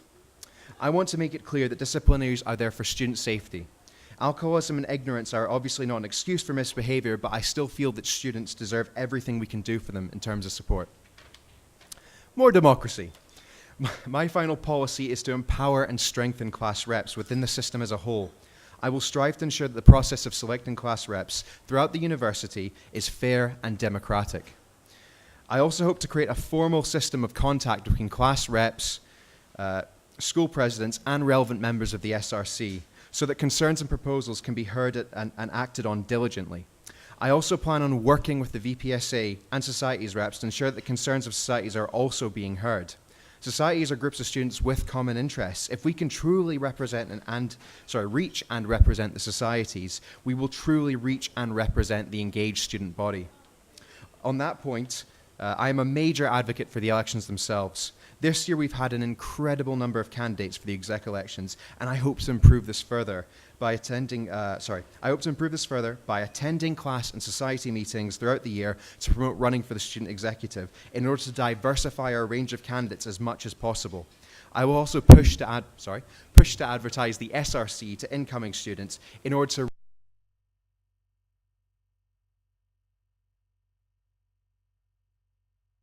engaging with all backgrounds and courses. I hope to use the new role of EPR to truly make the SRC a representative body that can enhance the student experience. I want our union to continue being the safest and best in Scotland. I want students to truly feel that DUSA is our student union, it's their student union. Therefore, next week, I hope you all vote for Doug Young as Vice President of Representation. Thank you.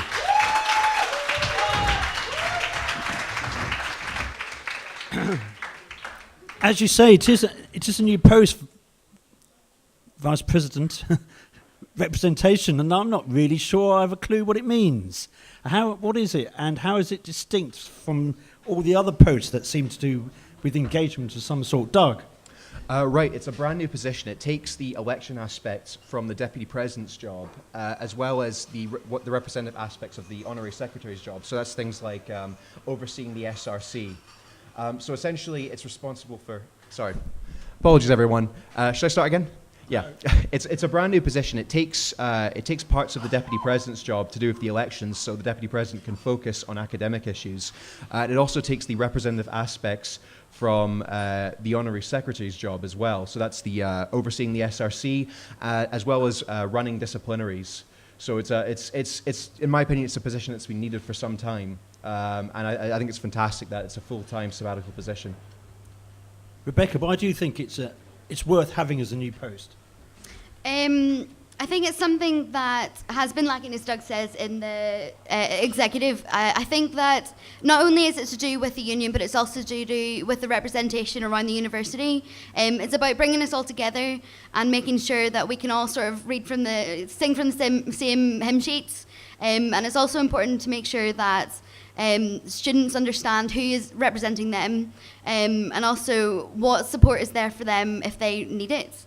So that's why it's important to have this as a new role. So taking on the positions from the Honorary Secretary as well as the Deputy President. But yeah, to just make sure that we have representation in place and people know who they need to go to if they need their voice heard.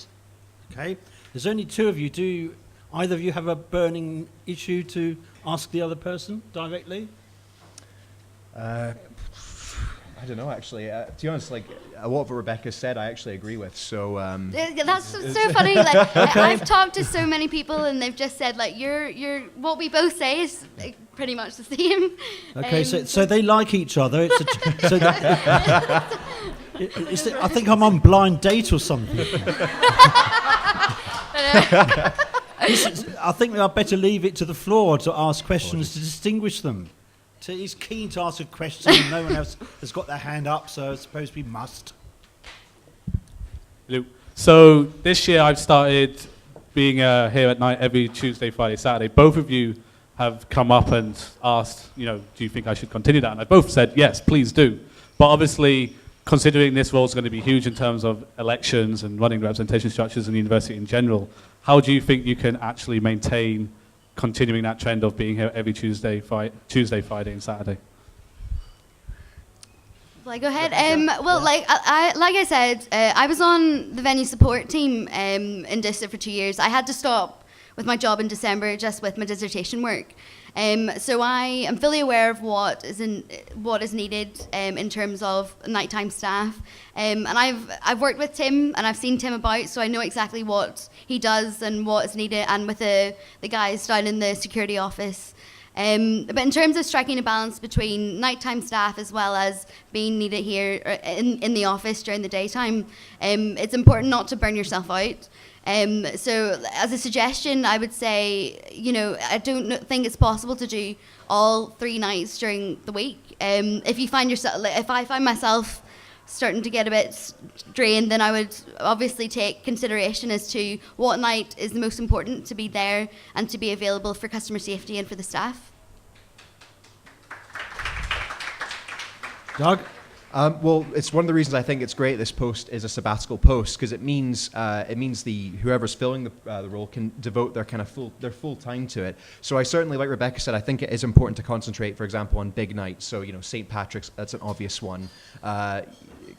Trying to think of other, Freshers Week. It's important to be around there and engage early on, obviously. I believe the disciplinary process is extremely important because so many people come here because it is such a safe and good night out, the best in town by a mile. So I really think maintaining a good disciplinary process is an important part of that. And I think what Tim's done this year in terms of being there on night outs to smooth the process along, I think it's a really important part of the role.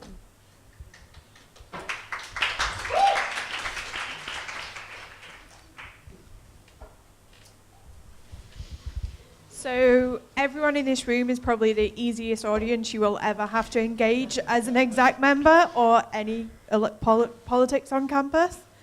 How are you going to engage with the rest of campus and such a large proportion and make sure you represent their needs? One thing I found, I think this generation, people say it's not political. I believe it is, but in a different way. I think people are not less concerned with political parties and ideologies and more concerned with issues. And I think focusing on issues that affect students, going and saying, okay, right, your course or whatever it is you do at the moment, what's going good there, what's going wrong. I think if you approach things from an issue point of view, as one of the VPE candidates said, I think that's a really good way to boost the amount of involvement in student representation. What I would say is that it's a method of communication, and what we need to do is to make communication easier for students to come and to be engaged with things like school president, class reps, all of that. So in terms of what I would say is like campaigns, 100% is something that is just like a gift to get information out there. I'd also just say that people don't really know, like I've talked to a few people and they don't really know much about, class reps or, such and such. But I think it's important to just really get involved and to address and making sure that students' voices are heard.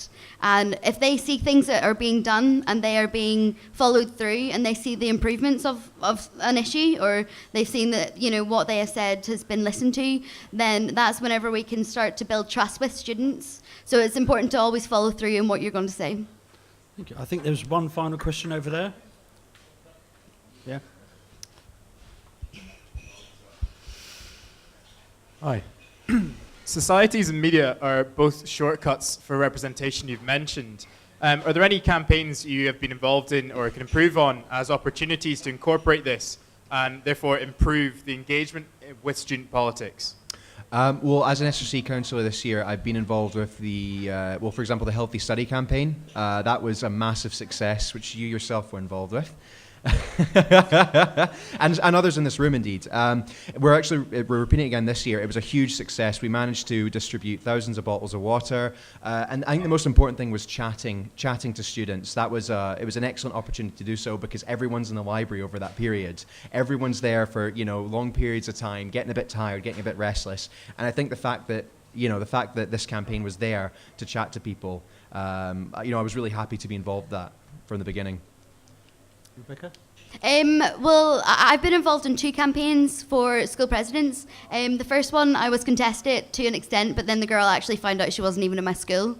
So I've been involved in 2 campaigns. So that was September 2013, March 2014. So sorry, JB? Oh. So I've been able to go out and talk to students within the school. People recognise my face. I've gone to Geography, Environmental Science Society nights, and I've had random people come up to me and know who I am. So it's a good thing for people to know who you are. And within that, I've been able to make changes within my school to make it better. I've also been able to do feedback, which is a massive university. We get the NSS results at the start of September. A massive thing that we were lacking on was feedback. So I've taken that by the horn and I've made sure that our school is doing what it can to address this issue. One very final question. Both being SRC councillors this year, I was wondering what you think, obviously taking over that next year, what you think the biggest failing of the SRC's been this year and how you can improve on it. I won't take it personally. I mentioned in my statement, I think it does fantastic work. I just think the rate at which it gets through certain things could be accelerated. Sometimes it can take an entire semester for a particularly complicated motion to pass. Now, obviously, things need to be scrutinized to the fullest extent, but I feel, particularly with some motions, more kind of groundwork could be laid to smooth the process along. And that, the more motions we can get through, the more productive an SRC it can be. Well, I totally agree with what Doug's saying in terms of that, but then again, we come back to communication and with representation and making people know. I said in my speech about how I want to make a campaign or some sort of way of getting people to know what the SRC and what we do. So I want to make it, the engagement week was great, it was a success, but I think that this needs to be bigger for next year. So I say that is a failing. But at the same time, there's so much room for improvements, and that's exactly what Vice President representation is there for. Thank you very much to both of you. Good luck, and good luck with your new relationship too.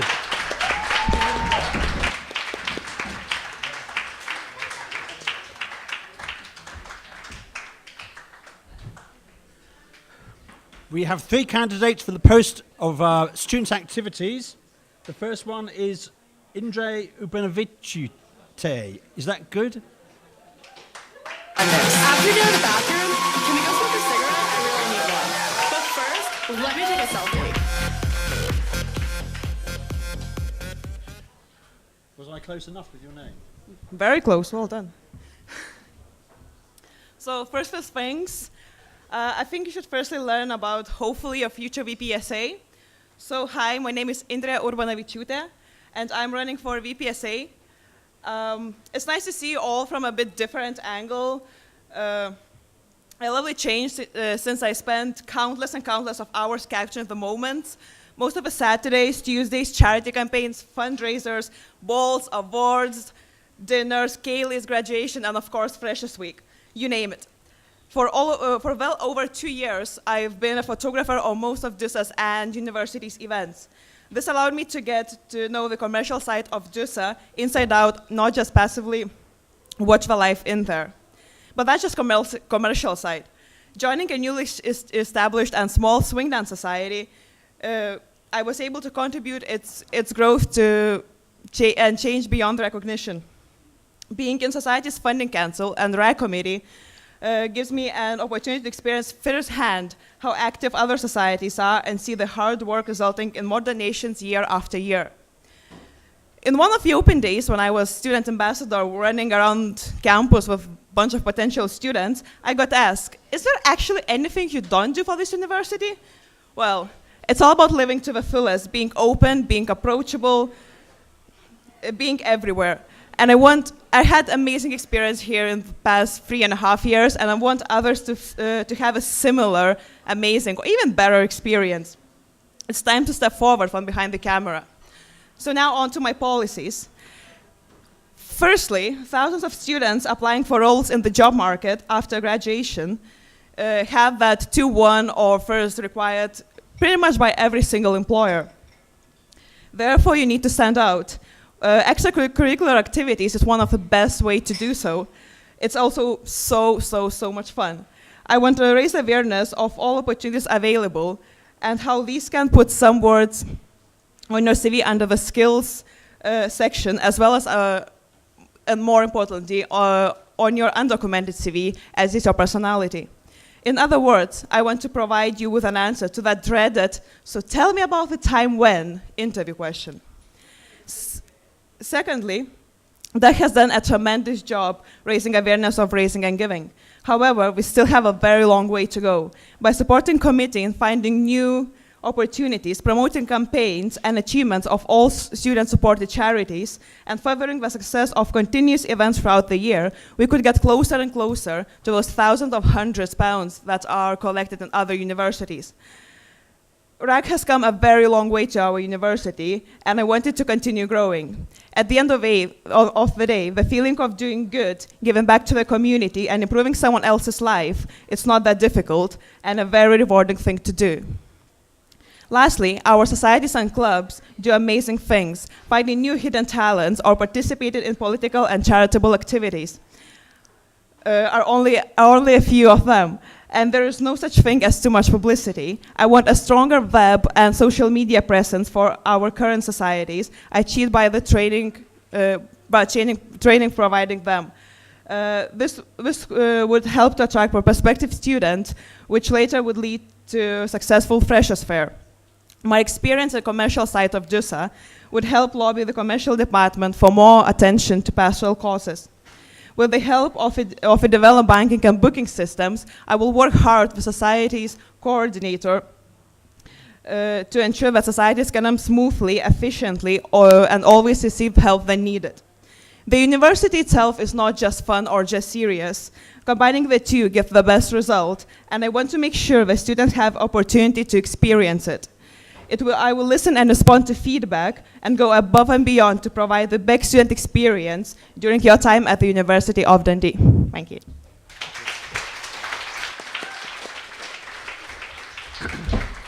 Second candidate is Talia Turovsky.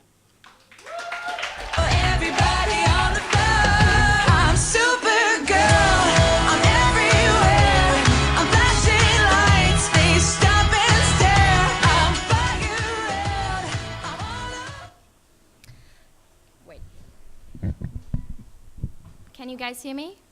No, yeah? You have to get a bit closer. Okay. Good evening, everyone, and thank you for coming to the election hustings tonight. My name is Talia Turovsky, and I'm running for the position of Vice President of Student Activities. I'm here tonight to explain to you why you should vote for me as the next VPSA. This is extremely difficult, given that you don't actually know me and that I have less than 5 minutes to do so. When I started writing this speech, I asked my friends for help. I had received so much encouragement from them that I thought they would be the best to describe the relevant attributes I bring to the position. So here it goes. According to people who know me, I am the one they trust most to get the job done. My friends described me as someone who would never promise anything she couldn't keep, and as someone to follow through on what she wanted to achieve. They know me as a person who isn't talking, but actually doing the work and delivering results. Many of them attributed this to me being German, but that could just be coincidence. Another quality many mentioned was my work ethic, efficiency, and the ability to multitask. A large number of my friends saw evidence for this in my position as president of 2 societies, while at the same time also being SRC counselor, member of the funding council, part of the RAG committee, charity volunteer, and not to forget 4th-year student with a dissertation to write. They attached this to my nationality again, but hey, let's not get into stereotypes here. As candidates, we can only name 3 policies that we want to work on if we get elected.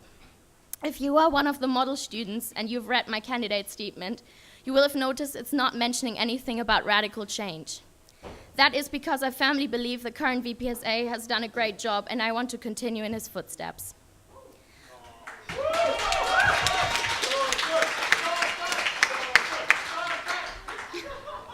What I do want to work on is what you as students get out of being involved in the committee of a society. Currently, when you put your position and the skills this has given you on your CV, you have nothing official to back you up on this. I want to change that and increase employability by creating a certification scheme. This scheme would tie in with the volunteer-friendly award scheme that DUSA has become part of last year. Engagement in societies can influence personal development in many more ways than a university degree can. We need to make sure your skills are supported to make you even more attractive to employers. The second thing I want to work on is the awareness of opportunities for students across the campus. There are many services who offer ways for students to get involved. These opportunities fall under the student activities umbrella, but are currently not well advertised. I want to team up societies with services and colleges to run events which will increase the overall awareness of them, and I would like to make sure the volunteering portal is always up to date and advertised more actively. My last policy in the area you can expect most change in is the Raising and Giving campaign. I know from volunteering for a charity for the past 4 years how difficult it is to get students involved with charities. But I do think RAG could be more popular and active, and I will take 3 simple steps to achieve that. First, I want to restructure the committee to have a co-chairmanship between the VPSA and a second elected person. This will take RAG into the direction of being an independent committee, as it is in many other universities already. Secondly, I want to work with the sports union president, congrats Dom, to organize charity matches and collection buckets at matches. This will mean continuous advertisement of RAG, increased involvement, and more funds raised. The last step I want to take is to have stalls for RAG at freshers, refreshers, and the volunteering fair. We recently had a stall at one of these which showed that there is a lack of awareness of RAG, but also that there are many potential volunteers who do want to get involved. I completely understand that it is difficult to put your trust and confidence in someone you don't know personally. But if you vote for me for VPSA, I will make sure to bring continuance and small, valuable, and important changes that will make your student experience even better. If you vote for me, you make sure students get something tangible out of their engagement. You make sure students are aware of the services and the opportunities offered to them. And you make RAG more popular and successful. If you vote for me, you get the VPSA you deserve. Thank you.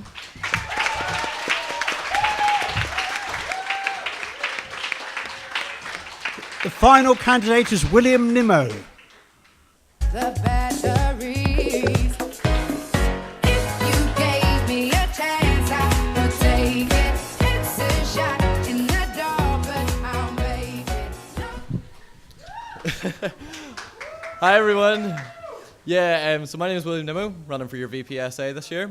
And basically, like, the hardest part of this campaign so far, like, there's 17 of us going for it, so everyone's struggling with, like, coming up with policies, trying to campaign. My hardest part was actually choosing that song. Like, I was going to go for, like, a cliche, like Kylie Minogue, something like that, you know, something that's more me. But I went for that because, you know, there is no place I'd rather be than Dundee, so that's the cheesiness over. So, I'm just going to launch straight into policies. So my first policy is a student accreditation scheme. And basically what I want to do is everyone that's involved with a society, sports union club, the Young Enterprise Gym, or even volunteer work around the university, I want them to be accredited for that work. They deserve to be rewarded because it's their union and they've put in so much work to it. So the way that's going to be done is when you graduate with a degree, you get a degree manuscript. On top of that, within that manuscript, you will get a additional page which basically states all your curricular activities and all the things you've achieved through them. And that's what employers are looking for. I'm a 4th year student who's been out there in the job market trying to sell myself, and basically they're like, oh, you're on track for a 2-1 in English. I'm not interested in that. What else have you done? And I wasn't prepared for that, so I want every other student to be prepared for that so they can go out there and nail it because they deserve to. Secondly, I want to restructure RAG, much like the other 2 candidates here. However, I won't be able to tell you concrete plans because we don't know the charity we're going to be working with. The charity is student nominated, and after that, nothing really happens with RAG. Sorry, Doug. But basically with RAG, I want to launch an awareness campaign at the very start of the semester, and then followed by that, I want to have a fundraising endeavour. This year I'm already putting on an event called Jailbreak, which is hopefully going to take place in April, and it's completely different to everything that's already been done. It's going to be a 36-hour event in which you have 36 hours to get as far away from the university as you physically can, using no money of your own. It's different, it's new, and it's innovative. I say that, but it's actually near enough every other university in the UK is already attempting this. So I want to make it happen for Dundee University. Finally, my third policy is to increase student society participation. Our campus is not what it used to be. When I go outside, all I get is a flyer for Sin City or someone trying to sell me a cake to raise money for a society. That's not good enough. We're meant to be the #1 student society, the student union in Scotland, and yet we currently don't look like it. So I want to actually create some more tasks outside. I want to have a stage outside on a regular basis, in which case we can showcase the talent we've got. We've got performance societies such as OPSOC, such as LIP, such as JUT. I want to have them on a stage. We had the referendum last year and everyone got behind it. We opened up Dundee, the union, to the outside of Dundee, and people actually came across just to listen to what people would have to say with that. Why didn't that continue for the general elections, which are happening in 3 months' time? That's what I'm wondering. So if it was me in this position right now, I would have made sure that that was happening outside, and we would have involved the political societies that currently exist. Finally, I want to have weeks in which we dedicate it to groupings of societies. So we could have politics societies, we could have skill societies, we could have charity societies. Instead of just the freshers fair and the refreshers fair, I think it's about time we tell students, actually, these aren't your only 2 opportunities to sign up to societies. You can sign up whenever, but people don't realize that. So we'll have an awareness out on campus at all times of the year, we can actually do that. So I've been involved from societies in my very first year, up till now. And I would like to say, they have literally been my family since I came here. One of the biggest problems that students have coming to university is their first time away from home, for most of them. So societies for me have been like the thing that's kept me going. I've loved my degree, but I wouldn't still be here unless it wasn't for the people I've met and whatnot. So I want you to make me I want you to make me your match for VPSA, because I'm running with a Tinder theme, and it's all about coming together as a community, and that's exactly what it stands for. So thank you very much for your time.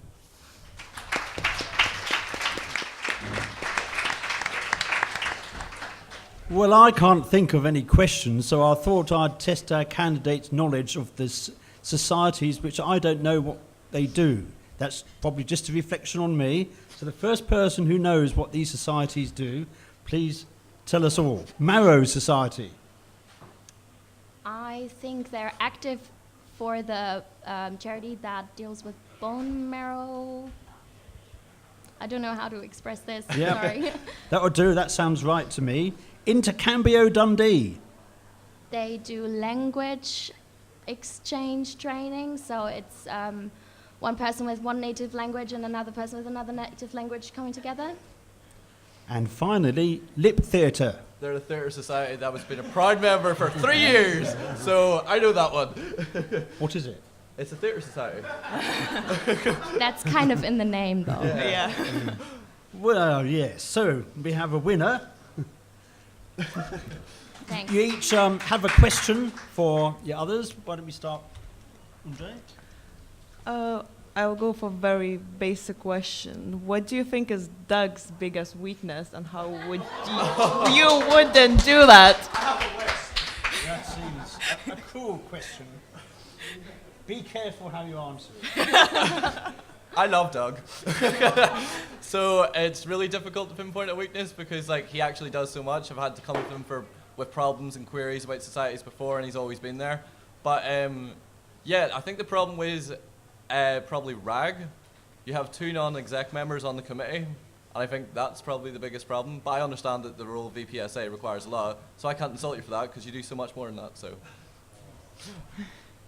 I wouldn't say RAG is a problem. I think RAG is difficult. I would say maybe one of his weaknesses is that he's a bit like me and he can't say no to things, so he will take on tasks on tasks and tasks and doesn't really take into consideration that he also needs some time for himself sometimes. So. Okay, that's enough loving.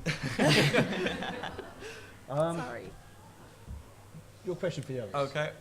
So I think I'm right in thinking that you are the 2 non-exec people on the RAG committee. So you've understood the problems with RAG. My question is, what are you going to do differently next year to make RAG bigger if you are elected into this position? Yeah. Well, I hope really when I try and restructure the committee that if I get elected as VPSA, that I might have more time doing the day-to-day business, and if there's a second person who's in charge of it, that they can really take the ideas forward. But we will come together and plan the events, and Having been involved with the charity for 4 years, I have lots of ideas for fundraising. I have been very active putting on events for fundraising, so I know what I'm talking about. I think I can bring much more energy to the whole thing. I'm a very supportive person when it comes to charities in general, so whichever charity gets nominated, I will be 100% behind it. Well, I'm very similar to Talia. Yeah, I would gather a committee and maybe do a bit more publicizing to those charity support, well, charity slash societies that we have on campus, as well as individuals. There's quite a few, in a few years, quite a few of my friends doing charitable activities, doing some stuff, and they advertise between themselves, but that doesn't go anywhere further.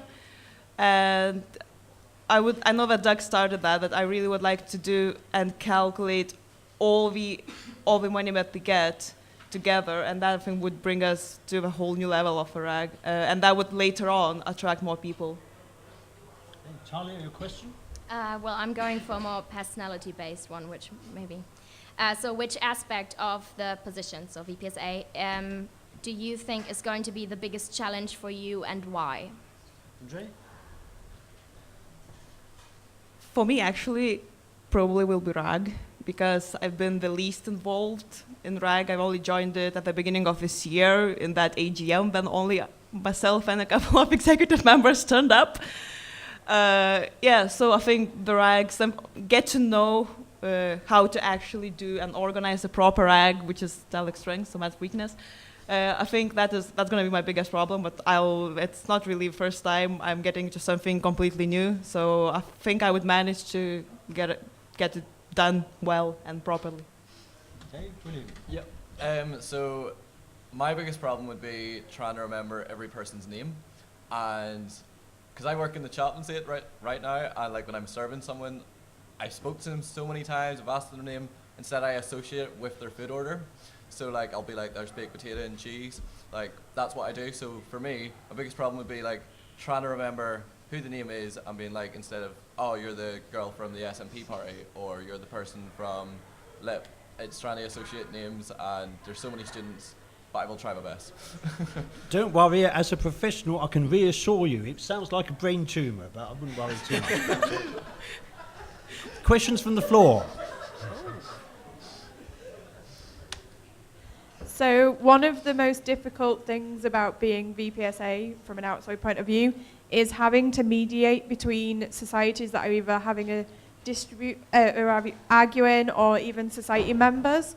And as a person, to be impartial to that, but to be able to give an understanding and logical outcome to that, how are you able, in yourself and in your personality, to do that?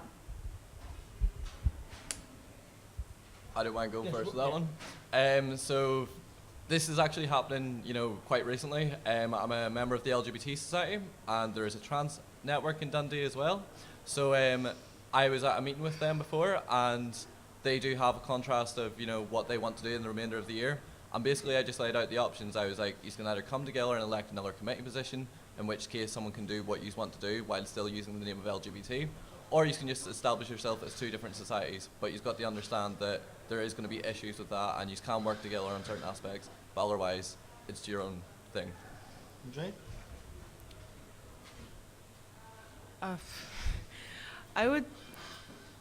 Whenever we are having some kind of a conflict in the committee or something, I'll just step myself back from the situation and see what would be the best from the societies. So I think if there's like a conflict between the two societies, I would obviously get to the meeting and put all the arguments on the table and try to find the solution, because obviously to the solution that both parties would be the happiest with. And really just through the dialogue and getting to know what the conflict is about, and really the solution that would be in the middle of between their wishes, if they are like very different or something like that. Well, as I am already president of two societies, I know that sometimes there is conflict in needs and demands. I've been trying to be really impartial already, and being societies rep, I'm currently representing over 130 societies on the SRC, which sometimes isn't that easy, but there hasn't been a proper conflict I've been involved with. I would think that communication is key, and when you take yourself out of the role and your beliefs and your ideas, then that's probably the easiest to deal with this. I'm a very fair person, very impartial, and I try to stay out of conflicts. And I think among my friends, I'm probably known as the mediator. I will be the person who goes in a conflict and says, but look, try and see their side as well, and trying to moderate between them. So I would probably try the same between societies. John? I wasn't originally going to ask any questions. However, there was a subtle dig at Rag, so I will ask a question here. William, I've got your statement in front of me. This is a specific question for yourself. You say that you'll be the candidate who actually delivers, and you say that every VPSA promises to make RAG bigger and better, but I as in you, as VPSA, will work along with the students to actually make it happen. RAG here's only been around for 4 years. Every year it has got bigger and better, from raising about 4,000 to 5,000 to last year 13,000 when I made a year-long campaign with various different events, a marathon, radio show, things like that. This year we're already ahead of target in terms of where we were last year. Do you think that perhaps by getting involved with RAG in the previous years, you might know that we have actually got a bit bigger over the years? Well, you see, the thing for me, right? I'm gonna sorry, Doug. I completely still disagree with you on the RAG thing, because I've been campaigning so far. The majority of people have turned around to me and said, "Oh, what's RAG? It's one of my policies. I have to talk about it." And I'm just like, "Oh, it's the reason given. We're working with the Women's Rape and Sexual Abuse Centre." All right, I've never heard of that before. That's the usual response. We've got 18,000 students. It's not so much a dig at yourself. We've got a union that engages with not all 18,000 people. The problem is we need to take that to them, and RAG is something that can bring them in. And maybe if we had more of a committee where people knew where to go about RAG, then they'd be able to get involved with it. Because there are people who do become interested when you talk to them about it, but they just don't know who to talk to about it. Okay, thank you. That seems to be the end of the questions. You've had an easy ride until the end. No, I won't ask what RAG. Just joking. Thank you very much, and good luck to you all. Thank you.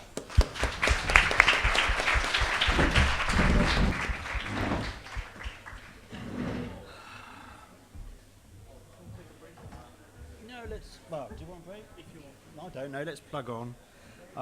Next is communications and campaigns. There are 2 candidates for communications and campaigns. The first is Pierre DeSanto. Shake, shake, shake.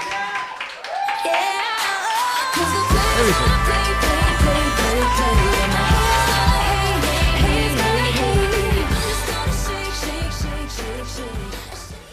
Hi everyone, and thank you for coming. The song that I chose today for the Hustings pretty much sums up me and makes a valid point, which is to never let everyone interfere with your dreams. During my life, I've learned a pretty tough lesson that people can say whatever they want about us at any time. Close, sorry. And we cannot really control that. The only thing we can control is our reaction to that. I've had every part of my life dissected, my choices, my actions, my words, my body. When you live your life under that kind of scrutiny, you can either let it break you, or you can get really good at dodging punches. And when one lands, you know how to deal with it. And I guess the way that I deal with it is to actually shake it off. Why did I choose to run for the position of VPCC? Before I answer that, I want to make a brief introduction. In my first year, I got a placement in Italy in an important international company in the oil and gas industry. I was working as management accountant, and I had to produce financial reports and analyze data on a daily basis. Upon completion of my internship, the chief financial officer came to me and asked me to work full-time for them once graduated. This year, I'm graduating with a financial economics degree and still have the opportunity to go back to that company and start a brilliant career in the oil and gas industry with a starting salary of around £100,000. Yes, that is a 6-figure salary, but is that what I really want? Is money what I need in my life?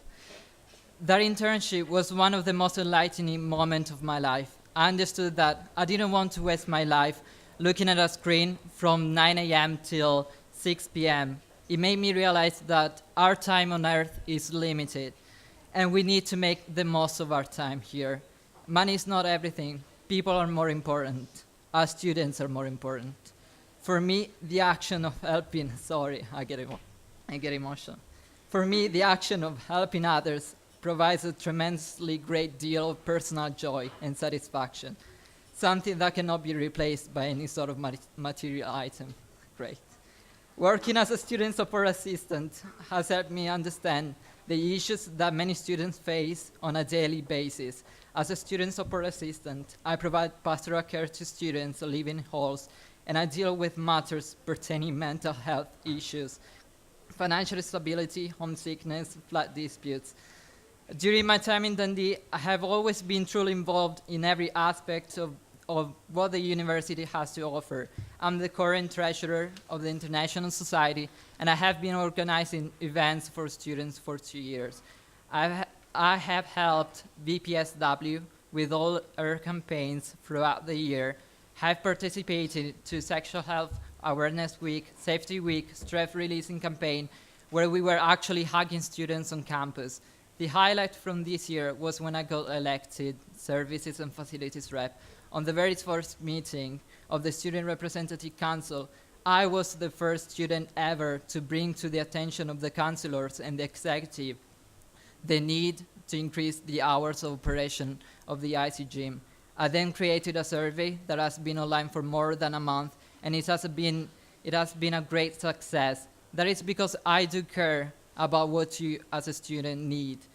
As you can see, I have extensive experience when it comes to representing students. I do my best to make them feel happy. This is why I'm the suitable candidate for VPCC. I am the kind of person that gives more weight to facts than to words. I am the kind of person that would sacrifice his career to make other people happy, because what I get from helping others is much greater than any other material items. Whatever personal challenge you have to overcome, you must be brave enough to accept that you are different. You must have the courage to trust your instincts and be ready to question what other people don't. If you do that, you can seize opportunities that others would miss. My motto is believe in yourself and use everything you can, including the obstacles, to propel you along the road to success. Who knows what you might achieve? They told us not to go personal for the Hustings, but how can I not go personal? This is who I am. You have to be very quick when you get Sorry, personal. yeah, I'm finished. And I think that when it comes to representing other people, you need to be true to yourself and true to them. I'm here because I want to make a difference. If you also have the same vision I have, then vote for Pierre for Vice President of Communications and Campaigns next week. Thank you so much.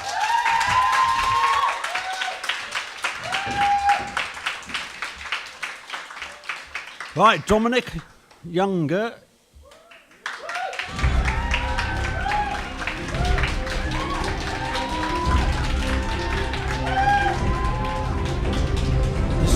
This is your opportunity to move us too.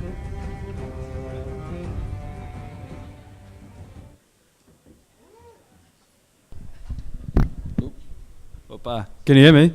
Sweet. I'm certainly no hustler, and I certainly don't know how to grind. But recently, I've been fighting my conscience, deciding what's right, what's wrong, what's plain nonsense. And if I can achieve anything, it's to square up my mind, and if I can along the way, even help mankind. We are constantly told to give, adopt and save, a dolphin or society. But by no means am I belittling university, that'd be bad of me, but isn't there something more, something we're missing, something behind that door? Why can't it be help do, pave the way for others to act? Instead of something like a rescue pact, instead of giving a quid every time to a crying little kid or committee on campus, why can't we rise up with culture and creativity? And that way we can bend apathy into shatters and make a change that matters. I know I'm not saying stop drinking pints and watching Big Brother. I just want you to think about one another. If all love means... Sorry, they drink 2 pints. Good point. If all love means is getting to know one another like a sister and a brother, then why can't we give up our time and love so others on alone? Why can't we wake up the sleeping nation and act, so others might stir and react to what we lost in our procrastination? I wrote that poem when I was 14, and it means a lot more now than it did then. And I'm up here because I genuinely believe that this university can do 100% better in terms of outreach and talking to students. Campaigns is one thing. As Pierre said, he worked hard with the current VPSW, but a lot of those campaigns go under the hood and people don't listen to them. I'm here without a script because I want to talk from my heart. I'm here because I believe that through communication, through the voluntary work of services like DUSA Media, they can be 100% better. When I started, I worked as, well, I came in and my role within DUSA was as editor-in-chief. That's what it was, and that's what we wanted it to become, and it's got a lot more reach, and people are actually reading it. The most beautiful thing I've ever had are people coming up to me and go, Dominic, I've actually read that. And they don't read it cover to cover, but they do read it, and that's all that matters. In order to get people to talk about campaigns, in order to get people excited on campus, in order to do everything that all of the other people here have said, in order to do social welfare, cultural campaigns, political campaigns, you need communication that speaks to the people and brings them in. You need the students to be able to come up to you and go, I didn't know that exists, I want to get involved. You need to give them back the agency, and that's the whole point of what I want to do as VPCC. I want to accredit services like the people who are talking about VPSA. I want to accredit students for the voluntary work. I want to help them understand that what they're doing and putting in all their time and effort, it actually makes sense. I do philosophy and politics. I'm lucky. I might not actually have any other expectations in actually running for this, but other people do jobs that are vocational. They do medicine, they do dentistry. They work really hard, and then they come and do things like DUSA Media, and that needs to be exploited, and it needs to be pushed further, and people need to understand how hard they work, and that students can have a voice that they actually want to listen to. On my campaign poster, I fraudulently used the Vice logo, and I changed it to VPCC. Because I believe that DUSA can be 100% better than Vice. It can actually be something that students are proud in, and that even the most cynical people will take pride in and look at and go, wow, I'm actually proud to be at this uni. I want to make DUSA Media and all of the communication channels that are here, I want to make them as good as the Students' Union that we have. The Students' Union is absolutely great. It's one of the best places to come to, and I'm even from Newcastle. So having a good night out, you've got to raise the bar. So when I'm up here, honestly, I'm speaking from the heart. I want to do my best, and with my experience, I want to raise intercultural campaigns. I want to give a soapbox to every single person, and I genuinely want to see that campus rammed to the full pack of people every single day, talking about with the same passion of what they want to do. When I first came here, that was 4 years ago. It's a long time. I'm getting old. I've got a beard now. When I first came here, I was really disappointed. I literally was like, I came and I was like, no one's doing anything. There's people aren't getting up, people aren't having rallies. I just, literally the week before coming here, I was in an anti-racism rally. But there are people who are interested, and I'm not taking a massive swing at people at Dundee. I'm saying, look, people want to do it, they just need the communication channels and be able to do it. Doing a week of campaign is beautiful and it's great, but there needs to be more. There needs to be a run-up and there needs to be an outcome. People need to know that what they're part of is something different, something new, and that they're going to take pride in it whenever they do it. I'm actually gutted to leave the Magdalen, but I'm so happy that there's a team of people that want to take it forward, change their attitude, make it more critical, and have more fun with it. I want to have more fun, and I want to boost DUSA Media that is one of the best untapped potentials in Dundee, and I want to make them speak out and be proud of what they're doing. Thank you very much.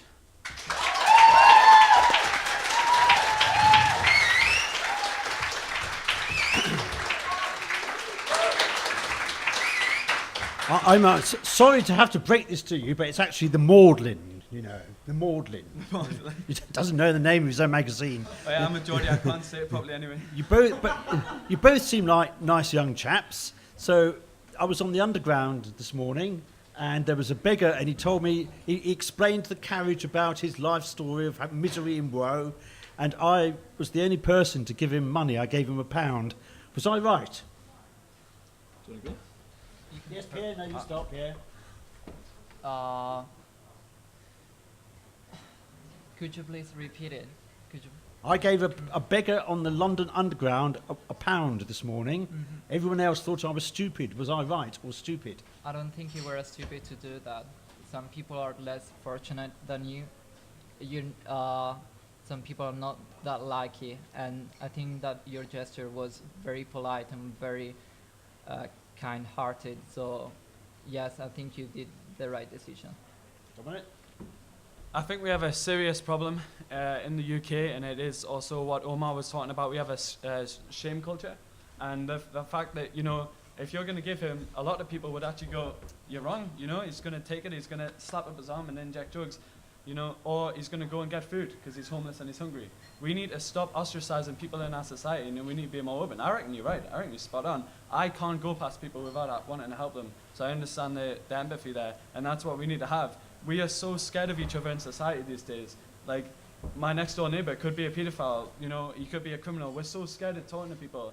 I think walking down the street with your headphones in all the time is another example of it. We need to be more open, and that's the whole point. Open up communication and say that, look, and this is one thing that's a major aspect for Dundee that it needs to change. Sorry, guys. I thought my voice was loud enough. It's one major thing for Dundee is that the university doesn't reach out enough to the local community. It's been tapped upon and touched and talked about throughout this Hustings, but there's a massive need for us to talk about it here. With regards to the development of Dundee waterfront, one of Silver Wings that actually helps homeless people, one of the soup kitchens was actually asked to move because it was a blight on the city. That's something that has to change. Students, I know, are also people that feel passionate about this, and it's just giving them the chance to open up about it. Thank you. I feel better now. Now, unless you have any really good abusive questions for each other. No, I don't have any questions for It's them. better, I think, if we have questions from the floor. I have one. Oh, yes, you have one. Can I ask Yes. it? As running as VPCC, you take on the responsibility of DUSA Media as one of the major communication channels. Now, there are a lot of appealing and attractive things that go for students that would love to go for DUSA Media. For example, you've got the Tab that just moved to Dundee that is an online journalism portal. You've got tons of websites that are almost poaching people, and young people like these people here that are live streaming it, that are passionate about it and want to do it. How would you lead DUSA Media and give them the nourishment and encouragement that actually makes people want to join? Exactly. That's why I'm running for VPCC. The problem with DUSA Media is that the people that work for DUSA Media put a lot of effort, so much effort, and it is not recognized. Students do not really read the Magdalene. Students do not watch the videos made by DUSA Media. If you go to the YouTube channel of DUSA Media, you're gonna see that the average views, it's like 100 views for every video, which is not acceptable. I know, Tukaela, I know you put so much work into that, and I want it to be recognized. How can I do that? We need to reach the students. How can we reach students? You all have done the opposite of what I would do, because you have tried to bring students to DUSA Media, but what you have to do is to bring DUSA Media to students. How can we do that? By implementing one simple thing, which is implementing DUSA Media on My Dundee, we can reach finally all the students and staff on campus, and that's what we need to do. It's putting DUSA Media on the first page of My Dundee, so that students finally see, read the Magdalene, finally watch your videos. That's what we need to do, and that's why I'm running for VPCC.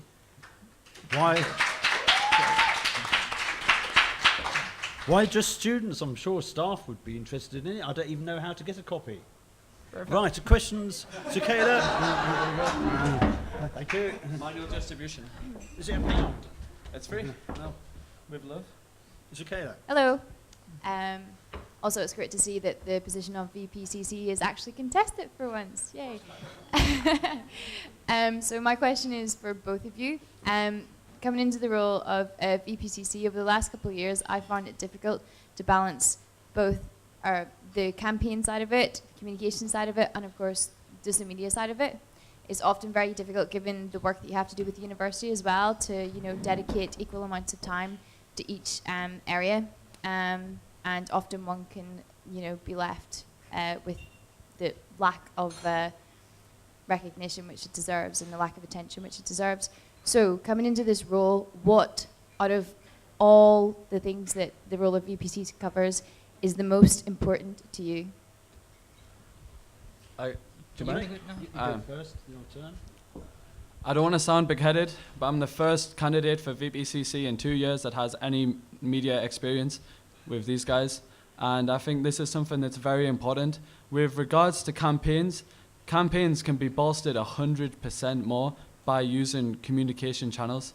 When it comes to divergent time and managing my own time, I've ran the Magdala in my own dissertation. I worked in a cafe this year alongside just actually living my own life. You know, I'm a Geordie, I've got simple pleasures. I really want to see the campaigns working harder. The political side has been pushed a lot, but there needs to be more pushing on intercultural campaigns, working with the president, working with the VPSA, the VPSW, and working on things that it's not just a week. Like, it could be a month of things. It could be things that people actually are continuously involved with. I would not want to foreshadow either, and that's why I think both need to be pushed along together. There needs to be a redesign majorly of most of the media outlets. They don't just need to be maintained, and this is one of the biggest things that I feel passionate about. The DUSA media, it's doing great, and it's maintained, and it's improving year after year, but it's gradual. It needs to be nourished and improved so that it can push the campaigns that students are on about. You can get a reach on social media that you could never get by footfall, but both are equally as important. Yeah. I think that all media outlets are equally important. The fact that it is not very easy to try and manage all of them, it doesn't mean that we cannot run for that position. I think that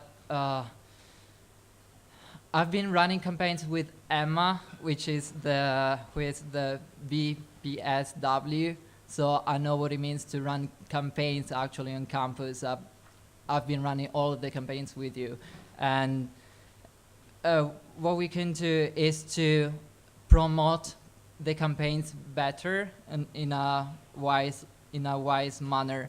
How can we do that? If we make weekly videos and we have the executive team telling students what they can expect during the week or the next week, what's going to happen on campus, then I think that we will have more engagement from the student body, and we will finally succeed in every campaign, because all we need is promotion. We need to focus on promotion because we already have quality campaigns, we already have quality everywhere. So what we need is advertising. We need to improve the way we advertise DUSA Media's contents. So. Question here.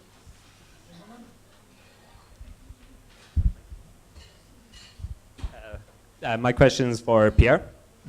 I'm the incoming editor-in-chief of the Magdalene, which is one of the 4 media manager positions that you'll be working with quite closely next year if you get elected. Earlier today, you accused DUSA Media of not being impartial. I quote, "Sorry, DUSA Media is far from impartial. These are my answers," in reference to the Meet the Candidate answers, which you did not give the answers to by the deadline. The deadline was clearly stated to you beforehand. You asked us to publish your answers, which in essence was asking us to be biased by giving you an extension that wasn't offered to any other candidate. How do you intend on running DUSA Media fairly as a student voice if you have already asked us to be biased before you're even in the position? How does this bode well for the next year, considering you're claiming DUSA Media should and will be a massive part of your job? I apologize for what I've done today. You know, running for this position is a lot of stress, and I didn't expect this to be so stressful. And at first, my posters were wrong, so I had to wait for my new posters to be printed out, and that really affected my self-esteem because I didn't have the chance, like other candidates, to go around campus and putting up the posters where I wanted them to be. So I had so many deadlines last week. I have so many deadlines this week, and I didn't manage on time to give my answers to Catherine. I'm really sorry for that, but I did send an email to Catherine on Wednesday morning asking if I could send the answers, but I didn't have any replies. I'm sorry that I was 10 hours late from the deadline. I'm really sorry about that, but that doesn't mean that I will be biased VPCC in the future if I get elected. That doesn't mean anything. We are all human.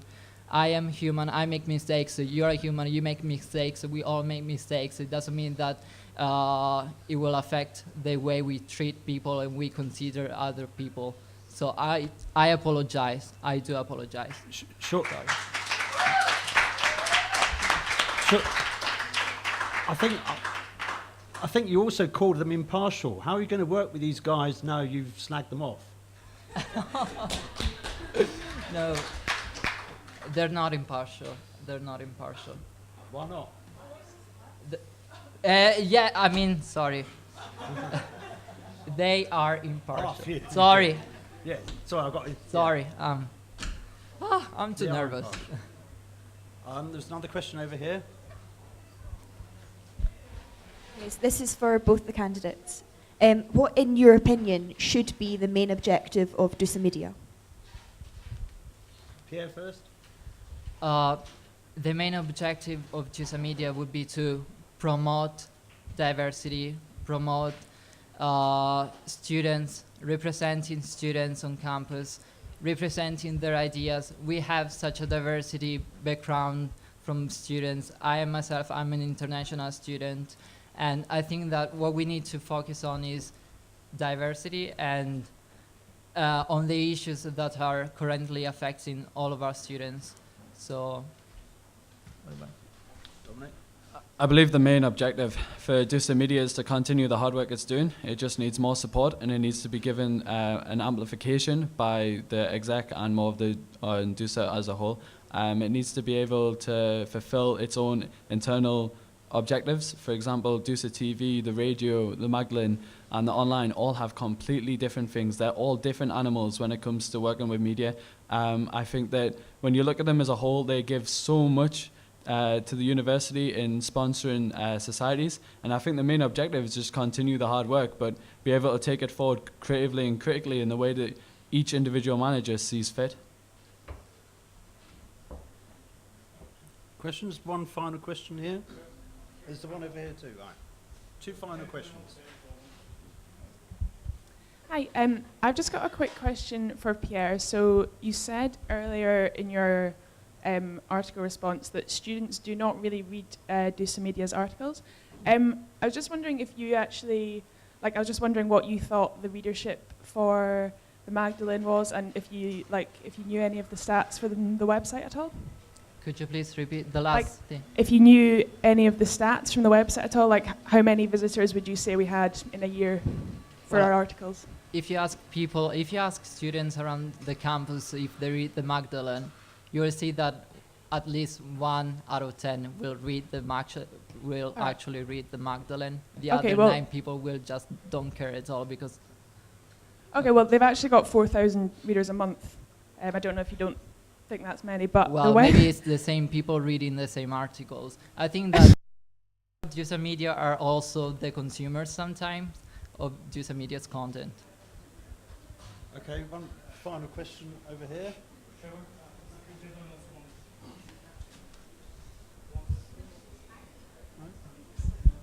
Hello, good evening, ladies and gentlemen. I'm not a student, but I just got invited by my mate Emma here. I've been a student in the past, sorry. And of course, my mate here, DJ Emster as well. I'm a DJ as for profession. Okay, cool. I've been a student before, but it's quite interesting about you guys talking about to enhance the media communication and everything. Now, I've got a question. What are the surveys that you guys, what surveys have you guys carried out for students to actually get involved with the media? Because I strongly believe that when you do surveys and look out for the students' interest, this media thing will actually be big. That's the most important thing. Looking out for the students' interest is the most important thing. Without that, the numbers or figures or statistics that you guys are looking for would never be reached. So that's my question. What surveys are you guys carrying out? Have you guys done any surveys going around asking students what could be done? Thank you. Dominic? Dominic, what surveys would you carry out to find out how to increase penetration? I just want to say that's the best voice on a microphone I've heard in a long time. And if your DJing doesn't work, please go on the radio. I will tune in. Exactly. Even better. We did before I came in. So when I was working with the Magdalene, there was a readership survey, but it was done in the start of 2014. So there hasn't been one recently, and I actually agree. I think doing surveys is a big thing. It's just where you fit them in. Having questionnaires, there is actually talk with online as well and other media outlets of opening up space and breaking up, for example, in the Magdalene, ways that students can ask a question. Like, for example, Charlie Hebdo came up as a massive thing, but if there's quick things that people have something to talk about, you can have a questionnaire that people can fill out. So, no, I agree that it's a good thing, and we haven't fully implemented it, but it's something that should be used. Pierre? I'm familiar with surveys. I've made a survey to extend the opening times of the IT gym, so I know what it means to make a survey and the objectives of the survey. And in this case, I think that it would be a great idea to make a survey and see what students actually would like to see on DUSA Media, what kind of content and also what kind of service. And yeah, that's my answer. One very final short question. Brief answers, please. I think, as most of the people saying in this room right now, we feel there's a bit of a tension between Pierre and DUSA Media. I think it's mainly based on misunderstanding. So the question is really directed to Dom. If you were not today at the position and Pierre was today at the position, would you guys be able to, like, would your work with Pierre would be affected by this, or would it be the relationship? How can you advance, or how can you take it forward and then improve it? It's a good question, man. I actually wouldn't be here because I'm the former editor-in-chief, and I can't speak for the current media managers. But I can say that if I was here, that I completely understand that you apologize, but because a lot of these people put their heart and blood and soul and a lot of their extra time into it, it is really offensive. But at the same time, I can't speak them. I think, you've got to have communication, you've got to heal wounds. If I wasn't here, then I'm sure Pierre would be able to do a decent job in trying to patch things up. But I think that you can't undervalue the one thing that keeps being repeatedly undervalued on campus. DUSA Media is one of the things that continually gets undervalued, and people just do it aside, but of course they do. That's the thing. That's one thing that's time and time again comes over. People just go, it's just DUSA Media. No, it can be so much more. There's such potential and agency there that needs to be evaluated. And if the person that comes in the VPCC doesn't see that, then, well, there's not much hope for them working better together. But you see also that's enough now, I think. I think it's, as a neutral, it's really good to have a bit of a controversy and a real fight. And I think it's up to you to find out, it's up to you individually to find out the facts and listen to the arguments and make your own mind up. But thank you, both of you, for standing, and good luck.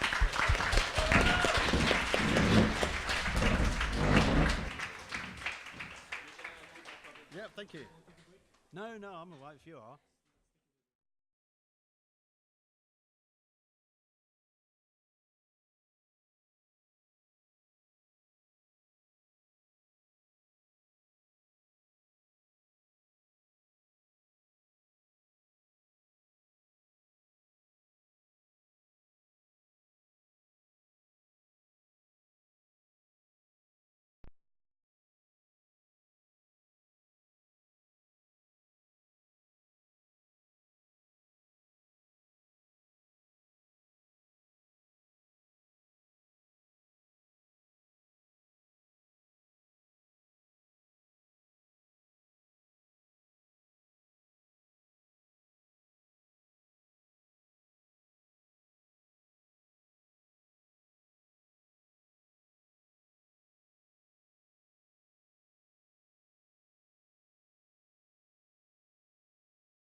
feel like I'm also passionate about, so I don't mind assisting obviously in terms of that, and also developing new ways that each role can fit into exactly what it should be, really.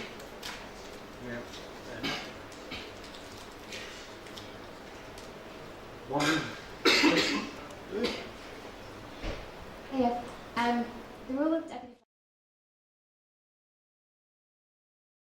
president has never actually ran twice. How, obviously, with dealing with things like academic appeals and stuff, how do you feel you'll cope with the pressure of the role? When it comes to academic appeals, I really think that I'm an approachable person, and I know students quite well, and I know students the stress that they have also.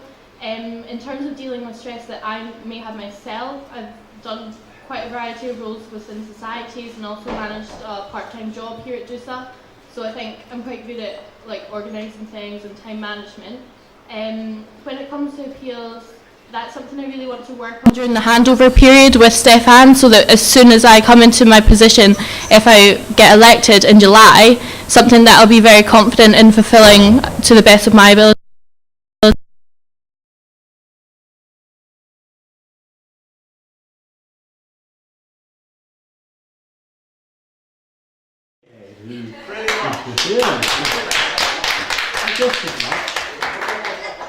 Well, good luck to yourself. Question. Oh, we do have a question. Now that's a question which is a bit of a tradition in Deputy President to be asked. Now, what do you think was my biggest weakness of this year, and how would you improve on that? But bear in mind that next year you won't be doing representation, so no anything to be with elections, representation, or anything with class reps. Okay. I'll use the fact that I won't have all the extra stuff to deal with then, in saying that Stefan has been so busy this year, and I feel that the biggest issue is that not everyone knows exactly what Stefan does. I feel like with extra time that I may have from not doing as many roles as Stefan's doing this year, I could really just blow my own trumpet and let everyone know what's taking place, what's happening, like why the Deputy President is such a stressful role, and just tell the students exactly what we're doing and make sure that we're flaunting what we're doing. Very good political non-answer. One final question? You've got what it takes, clearly. So I really like the idea of the forum that you were talking about, sorry.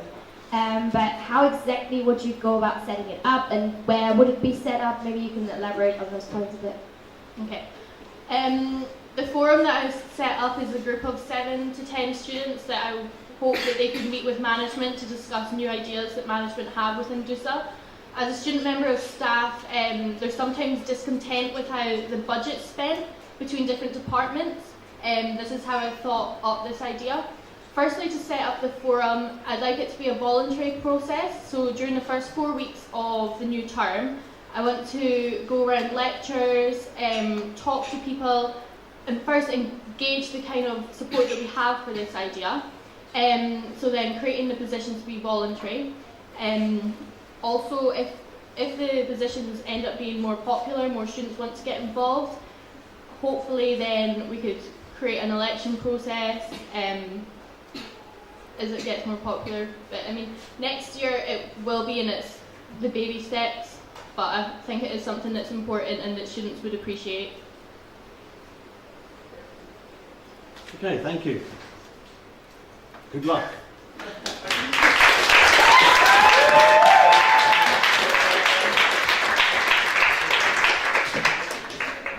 Well, now we have the talks by the 2 candidates for president. How can they replace Ian? We'll find out in a moment. First candidate is Mary Rutherford.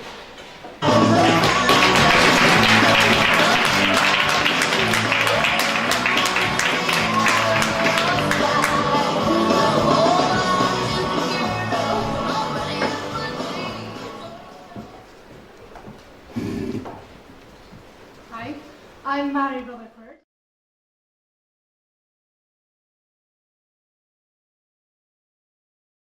Listeners of The Faction, a film and TV DUSA radio show I co-host. Even then, you probably only know me for my appalling taste in movies. It may surprise you to know then that I've been at Dundee University for 6 years. And in that time, I've written for the Magdalene and represented humanities as a rep and as a spokesperson at Heads. A few days ago, I was responding to a question on the highlight of my university life, which led me to reflect upon just what that is. My proudest achievement is that I'm still here. 2 years ago, I received a letter terminating my studies. I was not completely shocked. The depression and anxiety I've been suffering had prevented me from fully investing myself in my studies. I was distraught, but I was also determined that mental health issues were not going to ruin the plans that I had for my life. I wanted to stay at university. Up until my moment of crisis, I had no idea that DUSA could help me with academic appeals. I actually had little idea about what DUSA done outside of being a place to go out. It was the previous on-sec who informed me that I could contact the Deputy President for help with my academic appeal. The help that I received from DUSA was excellent, and it enabled me to rekindle my commitment to my studies. My experience has influenced me in my decision to run for president.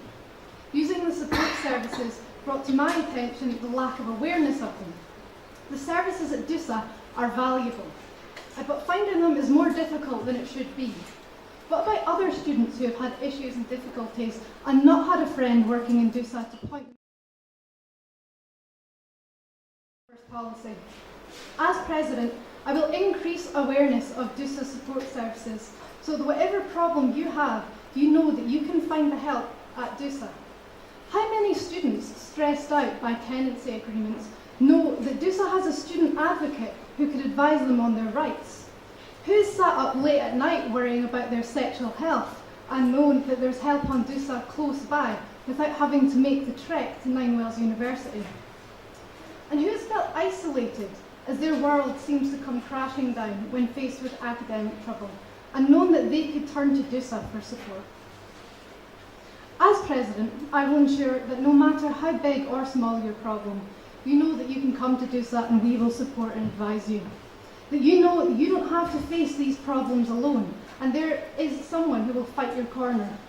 I will work with the exec, and together we will increase awareness of these services and improve your student experience.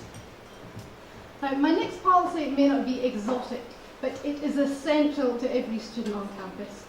As you may be all too aware, the university's IT is suffering from issues. Whether the Wi-Fi refuses to connect, eVision crashes yet again, or My Dundee has all the speed of dial-up when you're panicking and trying to upload an essay, it undoubtedly affects our lives as students. IT has requested investment from the university, and I want to ensure that this is provided. As president, I will work with the IT department to ensure these investments are being made in the right places and in your best interests. Checking your exam results is stressful enough without wearing out the refresh button. Lastly, my third policy focuses on improvement. Currently, there is not much room for societies and DUSA out with the bars. This has an adverse effect on students who do not wish to be around alcohol or those seeking a different atmosphere. As president, I will ensure that any future investment in DUSA seeks to remedy this and make DUSA an inclusive place.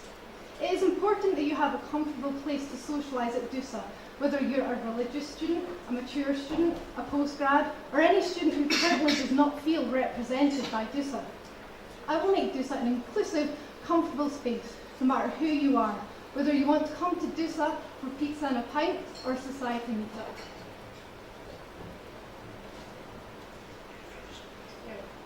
I envisage practical changes in DUSA, which will have a direct effect on enhancing your student experience.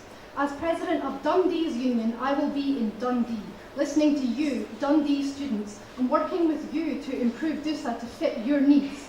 I will represent you at every level to pursue and fulfil your needs and to ensure you have the best student life possible at university. If you would like a DUSA president who values and promotes support services, who will ensure that investments are made in areas which benefit your student life, and who improves DUSA so that it is a more inclusive space for all students, then vote Mary Rutherford for President.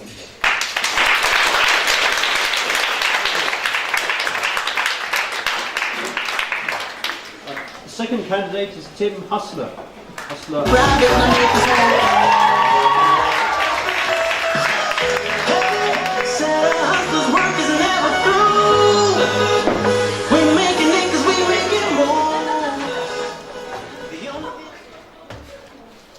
Years, 104 weeks, 730 days, 17,531 hours. That's roughly since the first time you elected me as your honorary secretary for DUSA. Within that time, Tesco was revealed to selling horse meat. The Pope resigned. Mandela passed away, and Obama showed the world that no event could go on without a selfie being taken. Gay marriage was legalised in England and Wales. Scotland voted in a referendum that has engaged a generation. Scotland hosted the Commonwealth Games. Scotland lost once again to England in the football. But what have I done? Well, over the 2 years, I've raised over £2,000 during the first ever radio marathon show for RAG. I've got the SRC, international news coverage with the anti-payday loan campaign. I've been told I talk about that far too much, but hey ho. I've launched the DUSA Housing Accreditation Scheme, and at the moment we have over 1,000 heads and beds underneath who are protected underneath the scheme. Reforming the SRC as we speak. I've started initiating training sessions. I've actually engaged the SRC with our SRC Awareness Week, which was a huge success, raising a lot of money once again for RAG. I've pulled over the disciplinary process, given the SRC more responsibility, and myself has been here pretty much every Tuesday, Friday and Saturday, making sure the process is as smooth as possible, and that any changes that are needed to change, for example, the legal highs banning motion that I brought forward, was made. I wrote and helped introduce the zero tolerance policy against sexual harassment, as Omar kept referring to me today. I've orchestrated a campaign to promote a positive image of customer safety. I'm sure you've all seen the video, it's fantastic. And I've built upon last year's VPSW's idea of a free water giveaway initiative, which has now been fully funded by the disciplinary fines that we collect. And somehow, I'm still getting a degree. 2-1, come on. So what next? What can Tim Hustler, El Presidente, do for DUSA? Well, one of my greatest assets that I can bring to DUSA next year has turned into one of my policies. My knowledge, my understanding of this association means I have the tools necessary to get DUSA to #1 in the UK. I intend to visit all the other student unions in the top 10 of the UK and take what we can from it from both a commercial and pastoral point of view. I intend to be involved in every aspect of this union, of this university, and this city to make sure the service that you receive is the best that it can be. I will lead DUSA as one community on all campuses so that all students can be proud to be members of DUSA. As most people may be aware, the university is undergoing a major structure review, which has a chance to see every student seeing their place in the university change. And this is our chance, our opportunity to assess our own representation structures and make sure that we make the change that is necessary so it continues to be an effective representation machine. A structure that actively engages with the student body and attracts all students to being involved in it. Finally, it's true there is a Dundee Students' Council, but there isn't enough buy-in. There isn't even really enough people to play a game of football.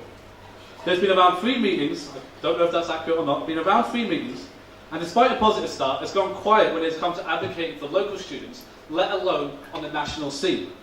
I propose expanding the council, making it more accountable to more students, both university and college. I propose to set a new image of the council that engages with the students and become a powerful voice that everyone can get behind. It's true, we have reciprocal agreements with universities around, with colleges and universities around us, and I've actually tried to expand that. But that should be more about coming here and enjoying the facilities. It should be about being a part of the community that we are all a part of. These last few years, well, they've been stressful, agonising, and if you look at my dad's hairline, I'm surprised I've still got hair left. But when it all comes together, it brings me joy. As you may have read in my statement, my mum, she sends out a weekly email. I'm one of 8, so it's hard to keep in touch with all of her, and it means I don't have to ring them, which is awesome. And within that email, there's always this notion of joy. Only go for something that gives you joy. DUSA gives me joy. From representation, to bars, to welfare, to media, everything that this association is far more than a place to have a drink. And I want to bring that to the forefront of the students' minds. I want to build a community to be proud of, a community that everyone can be a part of. Whether you be an undergraduate, a postgraduate, PhD, distance learner, international student. Politics. We all say it a lot tonight. It's about the right of control, that the average person has the right to choose their destiny. This was seen in the recent independence referendum. Whether you voted yes or no, there was definitely a sense of control, of pure democracy. The Scottish people came out in full force, engaging for once in their political process, and inspiring a generation for future elections. And I want the same for students in student politics at this university and beyond. I want them to take control of their student experience and make the change that means the most to them. Whether that be more library openings, ISC opening hours, more contact hours. Now is the time. Now is the time to come together and not only build a union to be proud of, but a university, a city, and a country. I know I'm running a bit late, but I'll end on this. DUSA, those 4 words, D-U-S-A. They mean the world to me. Trevor, as last year, I still live, breathe, and shit DUSA. I still want more and believe I can give more. Working here as much as I have has meant I've enjoyed everything this association can offer. I believe I can give more. I would be lost without DUSA, and I have a feeling if everyone knew what we'd offer, then they would say the same. So on this, I'm not just saying vote Hustler because of what I can do for you. I'm saying vote Hustler because I need DUSA. And I need to show the students that they need it too. Vote Hustler, don't let yourself get hustled. Thank you very much.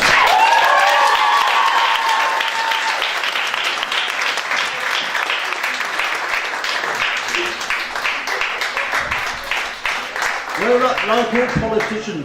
like all politicians before they get elected, you both want to spend more money. But of course we know universities are broke, so how would you, and you're going to be on court, of course, which is the university's ultimate decision-making body.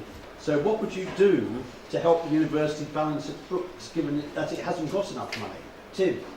Well, obviously, we all know the university is going through a lot of financial hardship at the moment, and I actually attended, thanks to Niall, who took me along to the recent boycott of the UCU at last court. And there was one lecturer to me who hit it on the head, who said, we shouldn't be trying to create more buildings, invest in buildings, or trying to expand in other areas. We should be trying to make sure the things that we have now sustain. The teaching staff of this university need to remain. I mean, people were given redundancies and then hired back to teach the same modules because they weren't made available anymore. So I believe that if I was president, I would advocate for that. I voted against the staff cuts in the last SRC, and I firmly believe that that is not the way to go forward in this university at the moment. What is to balance the books, though? To balance the, what do you mean to balance the books? Well, you're not going to sack people, so how are you going to save money?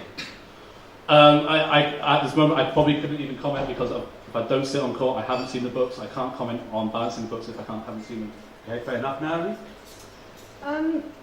I think that with universities, it's important to make sure that investments are being made in the right places, because although they don't have money, they still need to invest in things. And I think it's important to make sure that the investments are being made sensibly. When it comes to staff cuts, I think that savings need to be looking into the long term. So, for example, a couple of years ago, lots of recruitment staff took voluntary redundancy, and as a result, the university suffered even more financially because they couldn't recruit enough students internationally. So, I think it would be considering where the cuts are being made, and also where the right places for investments as well. Do you wish to ask each other a question? Yes, I have a question. Go for it. So, I was originally going to ask you, can you leave behind your role of on-secretary and all of your projects? I think that the answer to that would be yes. So, with this in mind, how do you justify your policy as president to revolutionise representation, which arguably is a responsibility of the new position of VPR? Yeah, I completely understand. Also, being part of the executive, working as a team, so obviously I'd be invested in that sense of providing advice and putting my ideas forward to the new VPR. Revolutionising representation in the sense that we can provide the SRC with a budget so they can do effective campaigning in that sense. Working with the university, obviously the president is quite close linked to the university SMT, so obviously working with them to make sure that they understand what we are wanting, so again, voicing concerns of the VPR and actually the whole exec to make sure the representation structure within the new university structure is as effective as possible.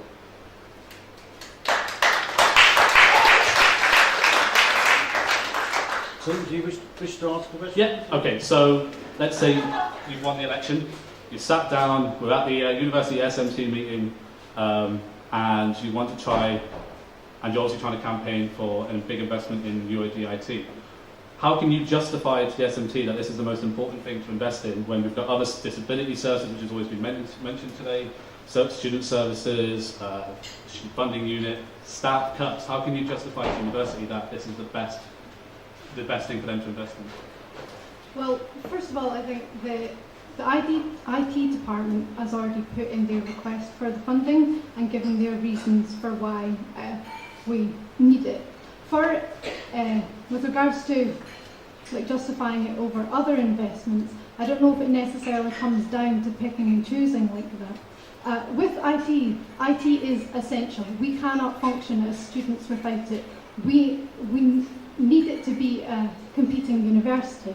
So I would say that to ensure that students are getting the benefits of IT being able to function and that we're still being able to recruit students, that it's important to invest in IT. But would you say the university IT is quite, in my opinion, has improved dramatically since the appointment of course on the UID IT director who has come forward with all these ideas? Well, eVision crashed in the last exam period, and Wi-Fi crashed just this semester, and my Dundee still is really slow. So I don't think it has improved, considering that we have a lot of problems with it. Okay. Difference of opinion there, which is good. Let's have questions. There's one at the back.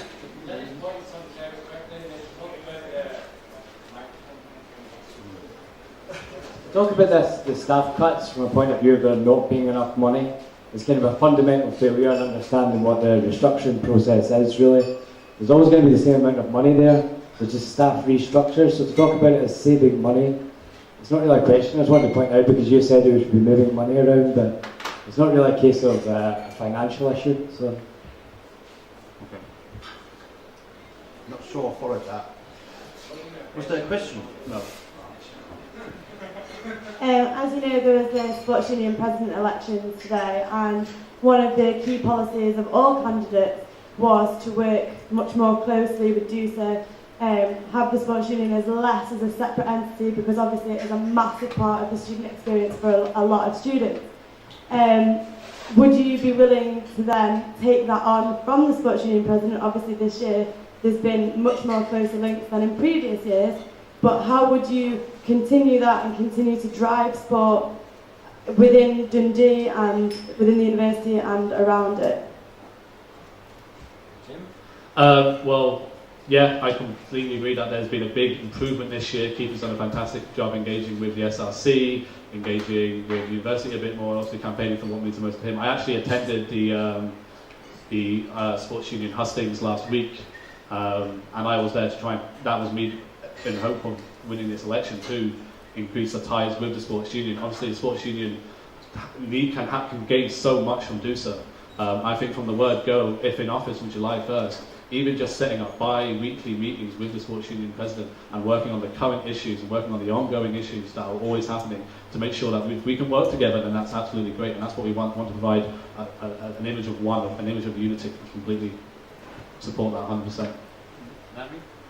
Yeah, I think it's important to engage with the sports union so that we can together have the goal of being closer together, and to offer them the services of what the DUSA exec offers, for example, things like help with their own campaigns, like with the VPCC. Maybe that could even be a reason to promote DUSA Media by having DUSA Media more involved with the sports union as well, if they need help promoting their events. Yeah, so just connecting more with them.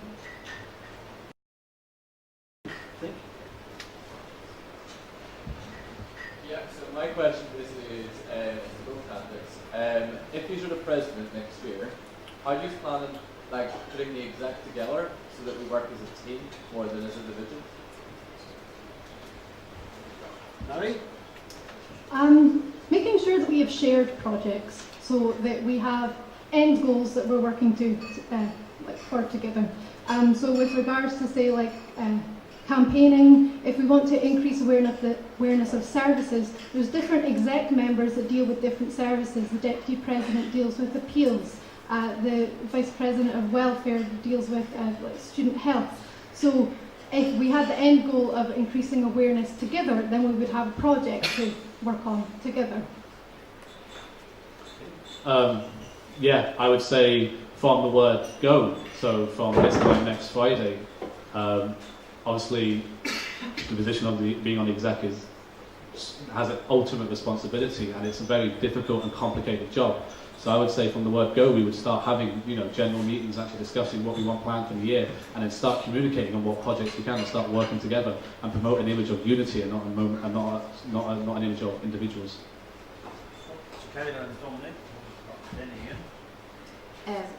Okay, so I hope every candidate has, but particularly you two, since you're both running for president, I'd like to think that both of you have read each other's candidate statements and sort of researched each other and sussed each other out. With that, looking at each other's statements and policies, etc., what do you feel gives you? What do you feel is your opponent's weakness that you have a better strength, and why are you better than them, and why are you better for this job? Here's a word of advice: never admit to weakness. Too. I would say my biggest strength, and therefore I think something that my opponent lacks in, is I've shown my commitment to do so for the last 2 years, and I've shown my passion. I mean, you guys heard me on that podium. There was nothing but heart coming out of my voice there. I've got nothing but respect for this place and not a passion for this place. So if you do elect me, you can be fully assured that I'd be giving absolutely 150% into this whole job. It's not. I say job. It's not a job. It's a vocation. It's something that's more than a job. It's about being the student voice and echoing what the students are feeling on campus at the time. Right. My policies are practical, sensible, and have the aim of directly influencing life on campus. And I intend to be in Dundee, working with students to make the student union that they want. Many of Tim's policies involve him being in Tayside and Fife and travelling the country. Yeah. Sorry, what about Kirkcaldy? Kirkcaldy. The campus on Kirkcaldy. Do you not intend to visit there at all? Yeah, I do intend to visit Okay. it, but you want to create a Tayside and Fife council, which would be another level of bureaucracy, which would cost money, which would involve you being off campus. For it to have any sort of power, you would need to have meetings at least monthly. Okay, I agree. But again, being president is not just about being in Dundee. I understand it's important, but also you just completely, there's Kirkcaldy campus, there's up at Ninewells, there's people in Upgrove, there's campuses all over. That's a Dundee campus. I'm speaking about you being on the campuses of other universities and colleges. Good. Now the difference there, doesn't it?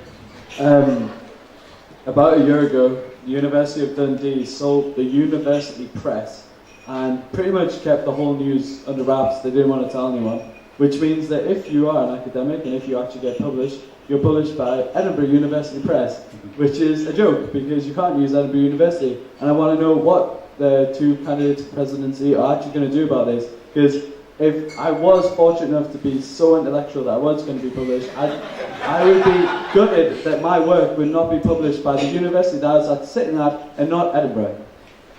Mary, you have the first go at that. Okay, it's not something that I've considered before.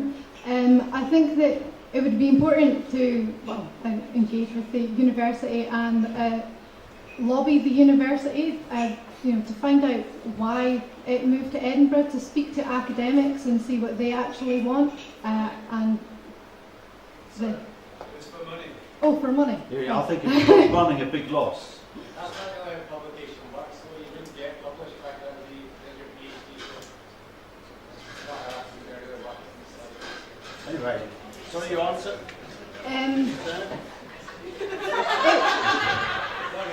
To be honest, without having all of the information, what I would want to do is go out and arm myself with the information and then make a decision from there.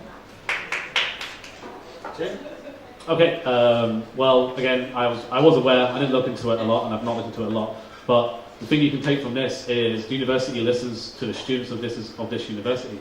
Therefore, I would go around getting the students' opinions, start getting petitions together, start putting it towards the SRC, and telling that this is an important issue that all the students actually can, maybe not relate to, but feel strongly about. And once that's done, the university over time would start to think, oh, hang on, what are we doing? I can't promise it's going to come back or anything like that, but I can say we can definitely bring it to the forefront of the university SMT's mind.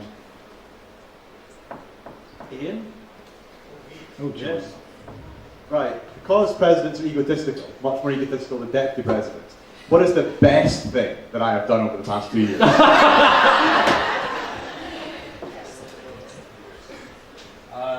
Tim? Jokingly, like we discussed last night, you've still got a full exec over your whole tenure, so that's got to be commended. I think one of your best achievements is that you've continued to lead an exec that has continued to be very, very successful. I think there's loads of individual achievements within that exec, but also as an exec as a whole. There's so many things that we can pick out over the last 2 years that we've all done, and something that we're all very proud of.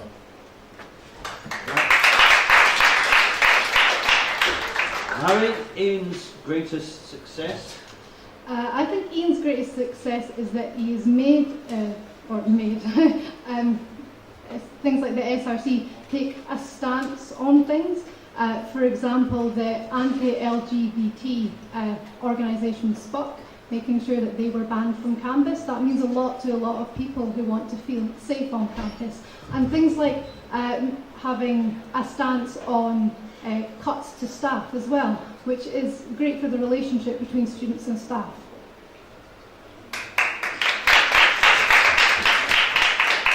Loki has to ask the second question. Go on then.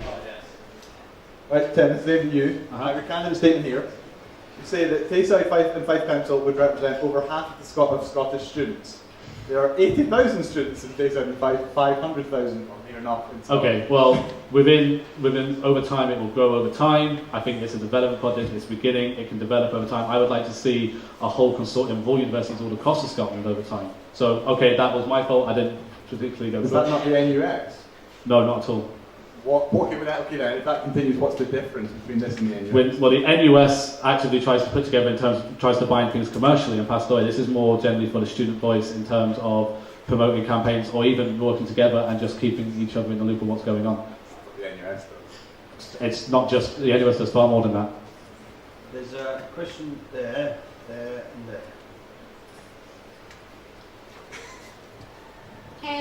I've been with DUSA for 3 years, like working-wise, so you get to see a lot of the exec. And the exec as a whole hasn't changed massively. There's been a lot of continuity. How are you going to continue that continuity, considering there's going to be a lot of new members coming in this year? Is that to both or just... Sorry, can you repeat the question? I didn't actually hear you, sorry. How are you going to continue the continuity that has been created from the exec not changing in the past 2 or 3 years? The exec stayed relatively the same with the new members introduced, but how are you going to continue that continuity in years to come, because it is going to change this year? Continue the continuity. Tim? Well, obviously you're all aware that I've been on the exec for the last 2 years. In that sense, I will provide from my experience and my experience, my knowledge, my understanding of this student association, this university, and then from that, provide as much information as I can towards the new exec and make sure that we can continue to be an effective student voice and effective executive who keeps on leading the best student union in Scotland. Mary? I think that individually, each exec member will get a lot of advice and experience during the handover period. And I think that it's important that all those individual members then work together. There will be, I'm pretty sure, an event during the summer where it's sort of looking for focus on teamwork. And I think that as long as we are aware of what we're doing and that we learn enough from the previous exec, then we can continue the quality of the previous execs.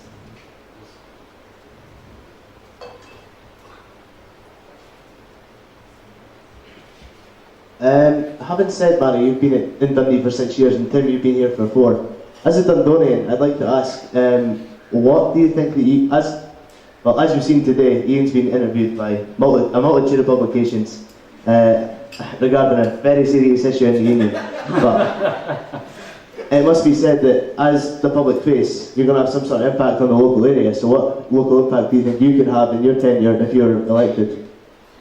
No? To continue to work with Abertay University and with Dundee College to come to decisions together so that we can make a greater impact as the 3 educational institutions in Dundee. And to, well, I think if we continue doing good work in DUSA, then we will continue to get the media attention that we need from things like the Courier and to make an impact in Dundee. Jim? Yeah. Obviously, living in the past 4 years, I've grown to very much see this as Dundee as my home. I've maintained a job in here. I've worked in a fish and chip shop as a pizza chef for 2.5 years, and I've seen what Dundee really is and what it can be. And within my policies, within my statements, it's about engaging with the community. Even the Deputy President talks about engaging with the community, and that is something that I'll be concentrating as much as I can on, alongside everything else, to make sure that DUSA is not, it continues to do the good things it does, but make sure it tells everyone what's going on. And engage the community as much as it can with the West End, with the central part of Dundee. Engage with the Dundee College Abertay. Again, through the council that I'm proposing to create, that will provide that platform. So yeah.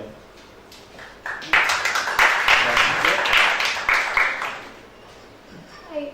So engagement has been like the word of the night. When you look at other universities like Edinburgh, they are quite engaged, and one of the reasons might be because they're in the NUS. Would you ever think about like maybe considering putting Dundee into the NUS or anything like that?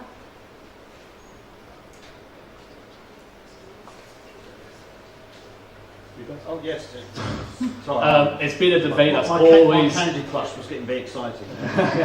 This has been a debate that's always come back and forth into DUSA. Was it about 5 years ago, Ian? That's since I was last a referendum on the NUS. And I think it voted heavily, against joining the NUS. If a student comes forward and says they want to be part of the NUS and they can provide a decent campaign, and obviously that's the student's voice and that's what the president's there to do. My personal opinion is that the NUS, as effective and as much of good work as it does, why do we need to join a student body that's like the NUS when we're already best in Scotland and have the potential to go so much further? Mary?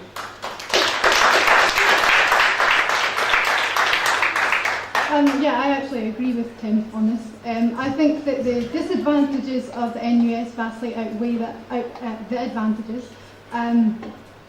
We're already a brilliant union. It costs 50k to be part of the NUS. That money is better spent inside the union. We already do training. We're already part of a buying consortium. We don't need the NUS. It's good to have unity. Scaler? This is quite a long-winded question, by the way. Oh dear. It's for both of you. So It does come up with it. It does come up with it. Are you trying to say I can't come up with questions? No, I've long-winded questions. Okay, so I've obviously read through the candidate statements of every candidate, and despite myself really not being able to comment on this issue because I am guilty of doing it myself, both of you have at least one error, if not a number of errors, within your candidate statement. As president, you are the leader of this organisation. What qualities do you feel that you have which make you a leader? And as president, you are representing students at the highest level. You're speaking to the university, and how are you going to set your own personal opinions aside to represent those of the students? Leadership and representing others too. Well, following on from the previous question with the US, regardless of what my personal feeling is, if that was what the students wanted, then that would be something I'd have to advocate as the student president. Working with the SRC that I have this year, and we've had a really, really successful year. I literally sat down with all members of the SRC and said, right, what do you want? And whether I agreed with it or thought it was a decent idea or whatever was regardless, I facilitated as much as I can. And that's things why we had like ISC Opening Hours campaign, which has been really successful, or the DUSA Lift, which is an integral part of what we need to start improving on. And I would feel like I could easily put away any personal feelings. If that's what the students want, then that's what I will have to advocate on behalf of the students. Can I add one other little last point onto that question as well? As president, you'll both be expected to draft up policies and work with the university in drafting policies and writing various reports. You know, how do you feel you're going to cope with writing these coherently? I think, yeah, okay, when it comes to writing stuff, I'm not the best person around. I've always sent off, when it comes to press releases and stuff like that, sent them to Ian, and the amount of red that comes back to me is shocking. But again, that brings the point together. It's about the execs about working as a team. If we're drafting a proposal that's going to be really affecting all the students, and I want the execs all buy-in, so from that we'll be able to write an effective proposal that needs to be put forward to the SMT. Mary? So going through them one by one, qualities as a leader, I actually think one of my best qualities would be listening to everyone and taking us forward together. And that would be similar for representing students and putting my own opinion aside. Listening to them because I'm here to represent you and not here to represent myself as president. When it comes to actually writing drafts and things, I definitely value the opinion of other people in the exec, and I think it's great to get feedback on a draft, but I don't have any problem with writing drafts and with writing policies. I actually think that's probably one of my skills that comes from writing very long history essays.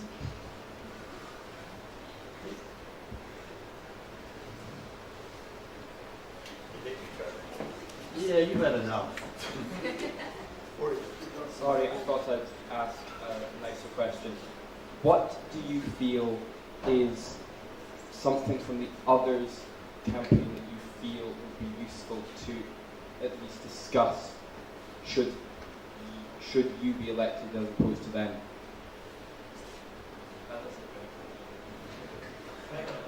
I'm not sure. Do you understand the question? Which policy do I think is good with hers? And I would. So, Mary, did you say yes?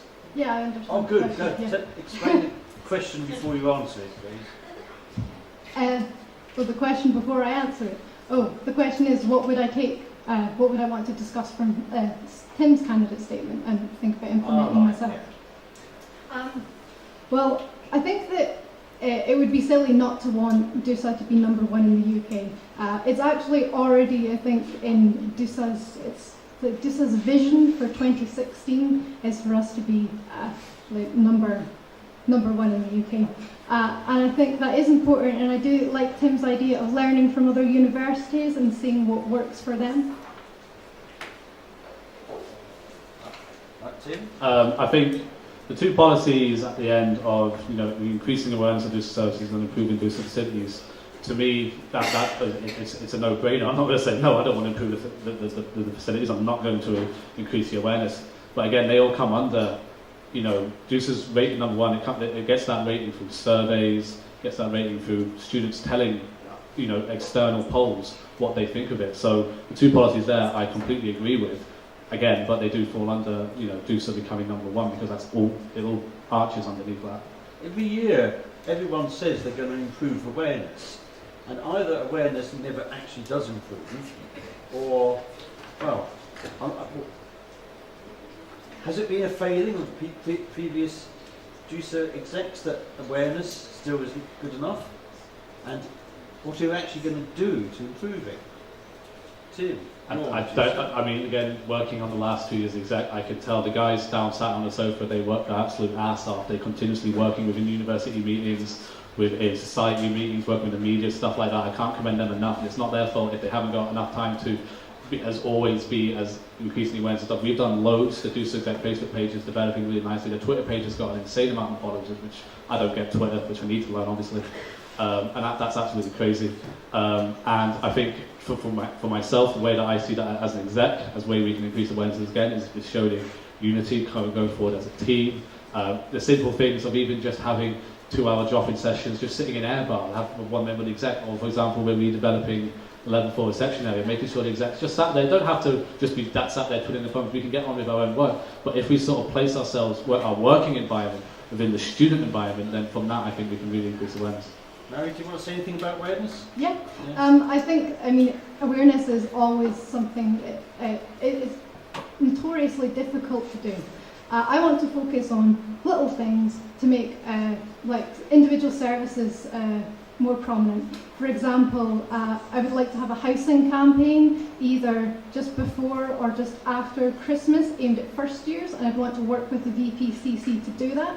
Things like information sessions on specific issues like tenants' rights and tenancy agreements, so that students know how to rent, what their rights are, and the fact that we have a student advocate who can help them. I actually have seen this happen in Glasgow, where they've done a similar thing with people staying in student halls and invite them to go to meetings to find out about their tenancy rights, and lots of people attended. It was a great success, and that's one way that we could show people that there's support services at DUSA, and then go on from there.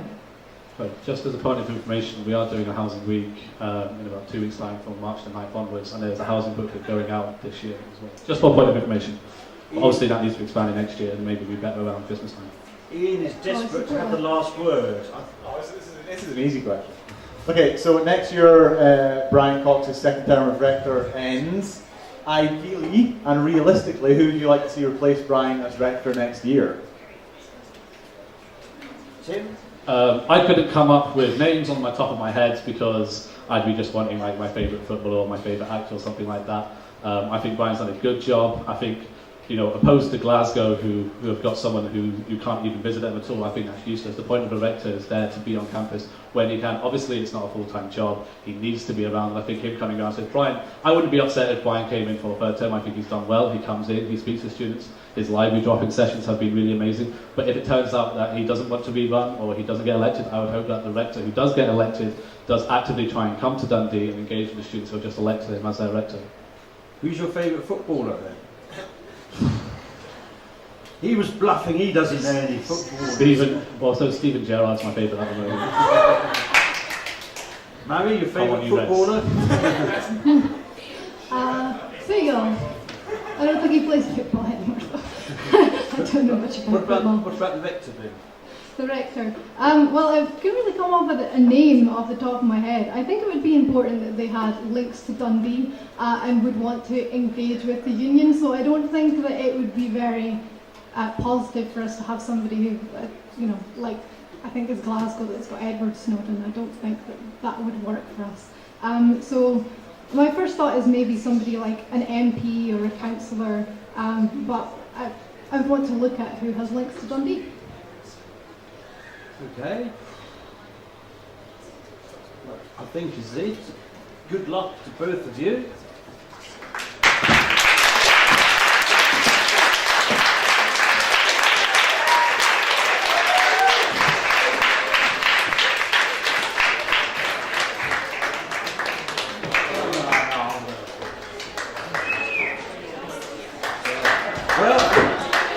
There's one more post, which is the student member called, but he's not here. It was draw from that to your own conclusions. I think I would like to thank, this is the end for Ian. He's been talking about leaving, actually, and demitting as president for the last 18 months or so. But this really is getting near the end, and he has done a splendid job, and I've seen him work hard, and I think he deserves a round of applause too. But generally, I would like to thank all the candidates for coming and pushing themselves forward. As I said at the beginning, it is a heartbreaking task, particularly if you lose, and it requires a lot of nerves, and I think everyone is to be congratulated. Good luck to you all. See you next year. Just one last thing from me. I would like to thank everyone for coming tonight. First of all, a big round of applause for Trevor for doing the Also, thank you very much to the tech team and Francis over there playing the music. Mr. Media for filming the event and live vlogging at the moment. And also to the girls behind the bar who've been giving you drinks all night. Thank you very much for coming. Voting is next week from Wednesday to Friday on My Dundee. Thank you very much, and I hope you're going to make the best elections that we're going to have ever. Thank you. Yes, and don't forget to vote, and also encourage everyone else to vote.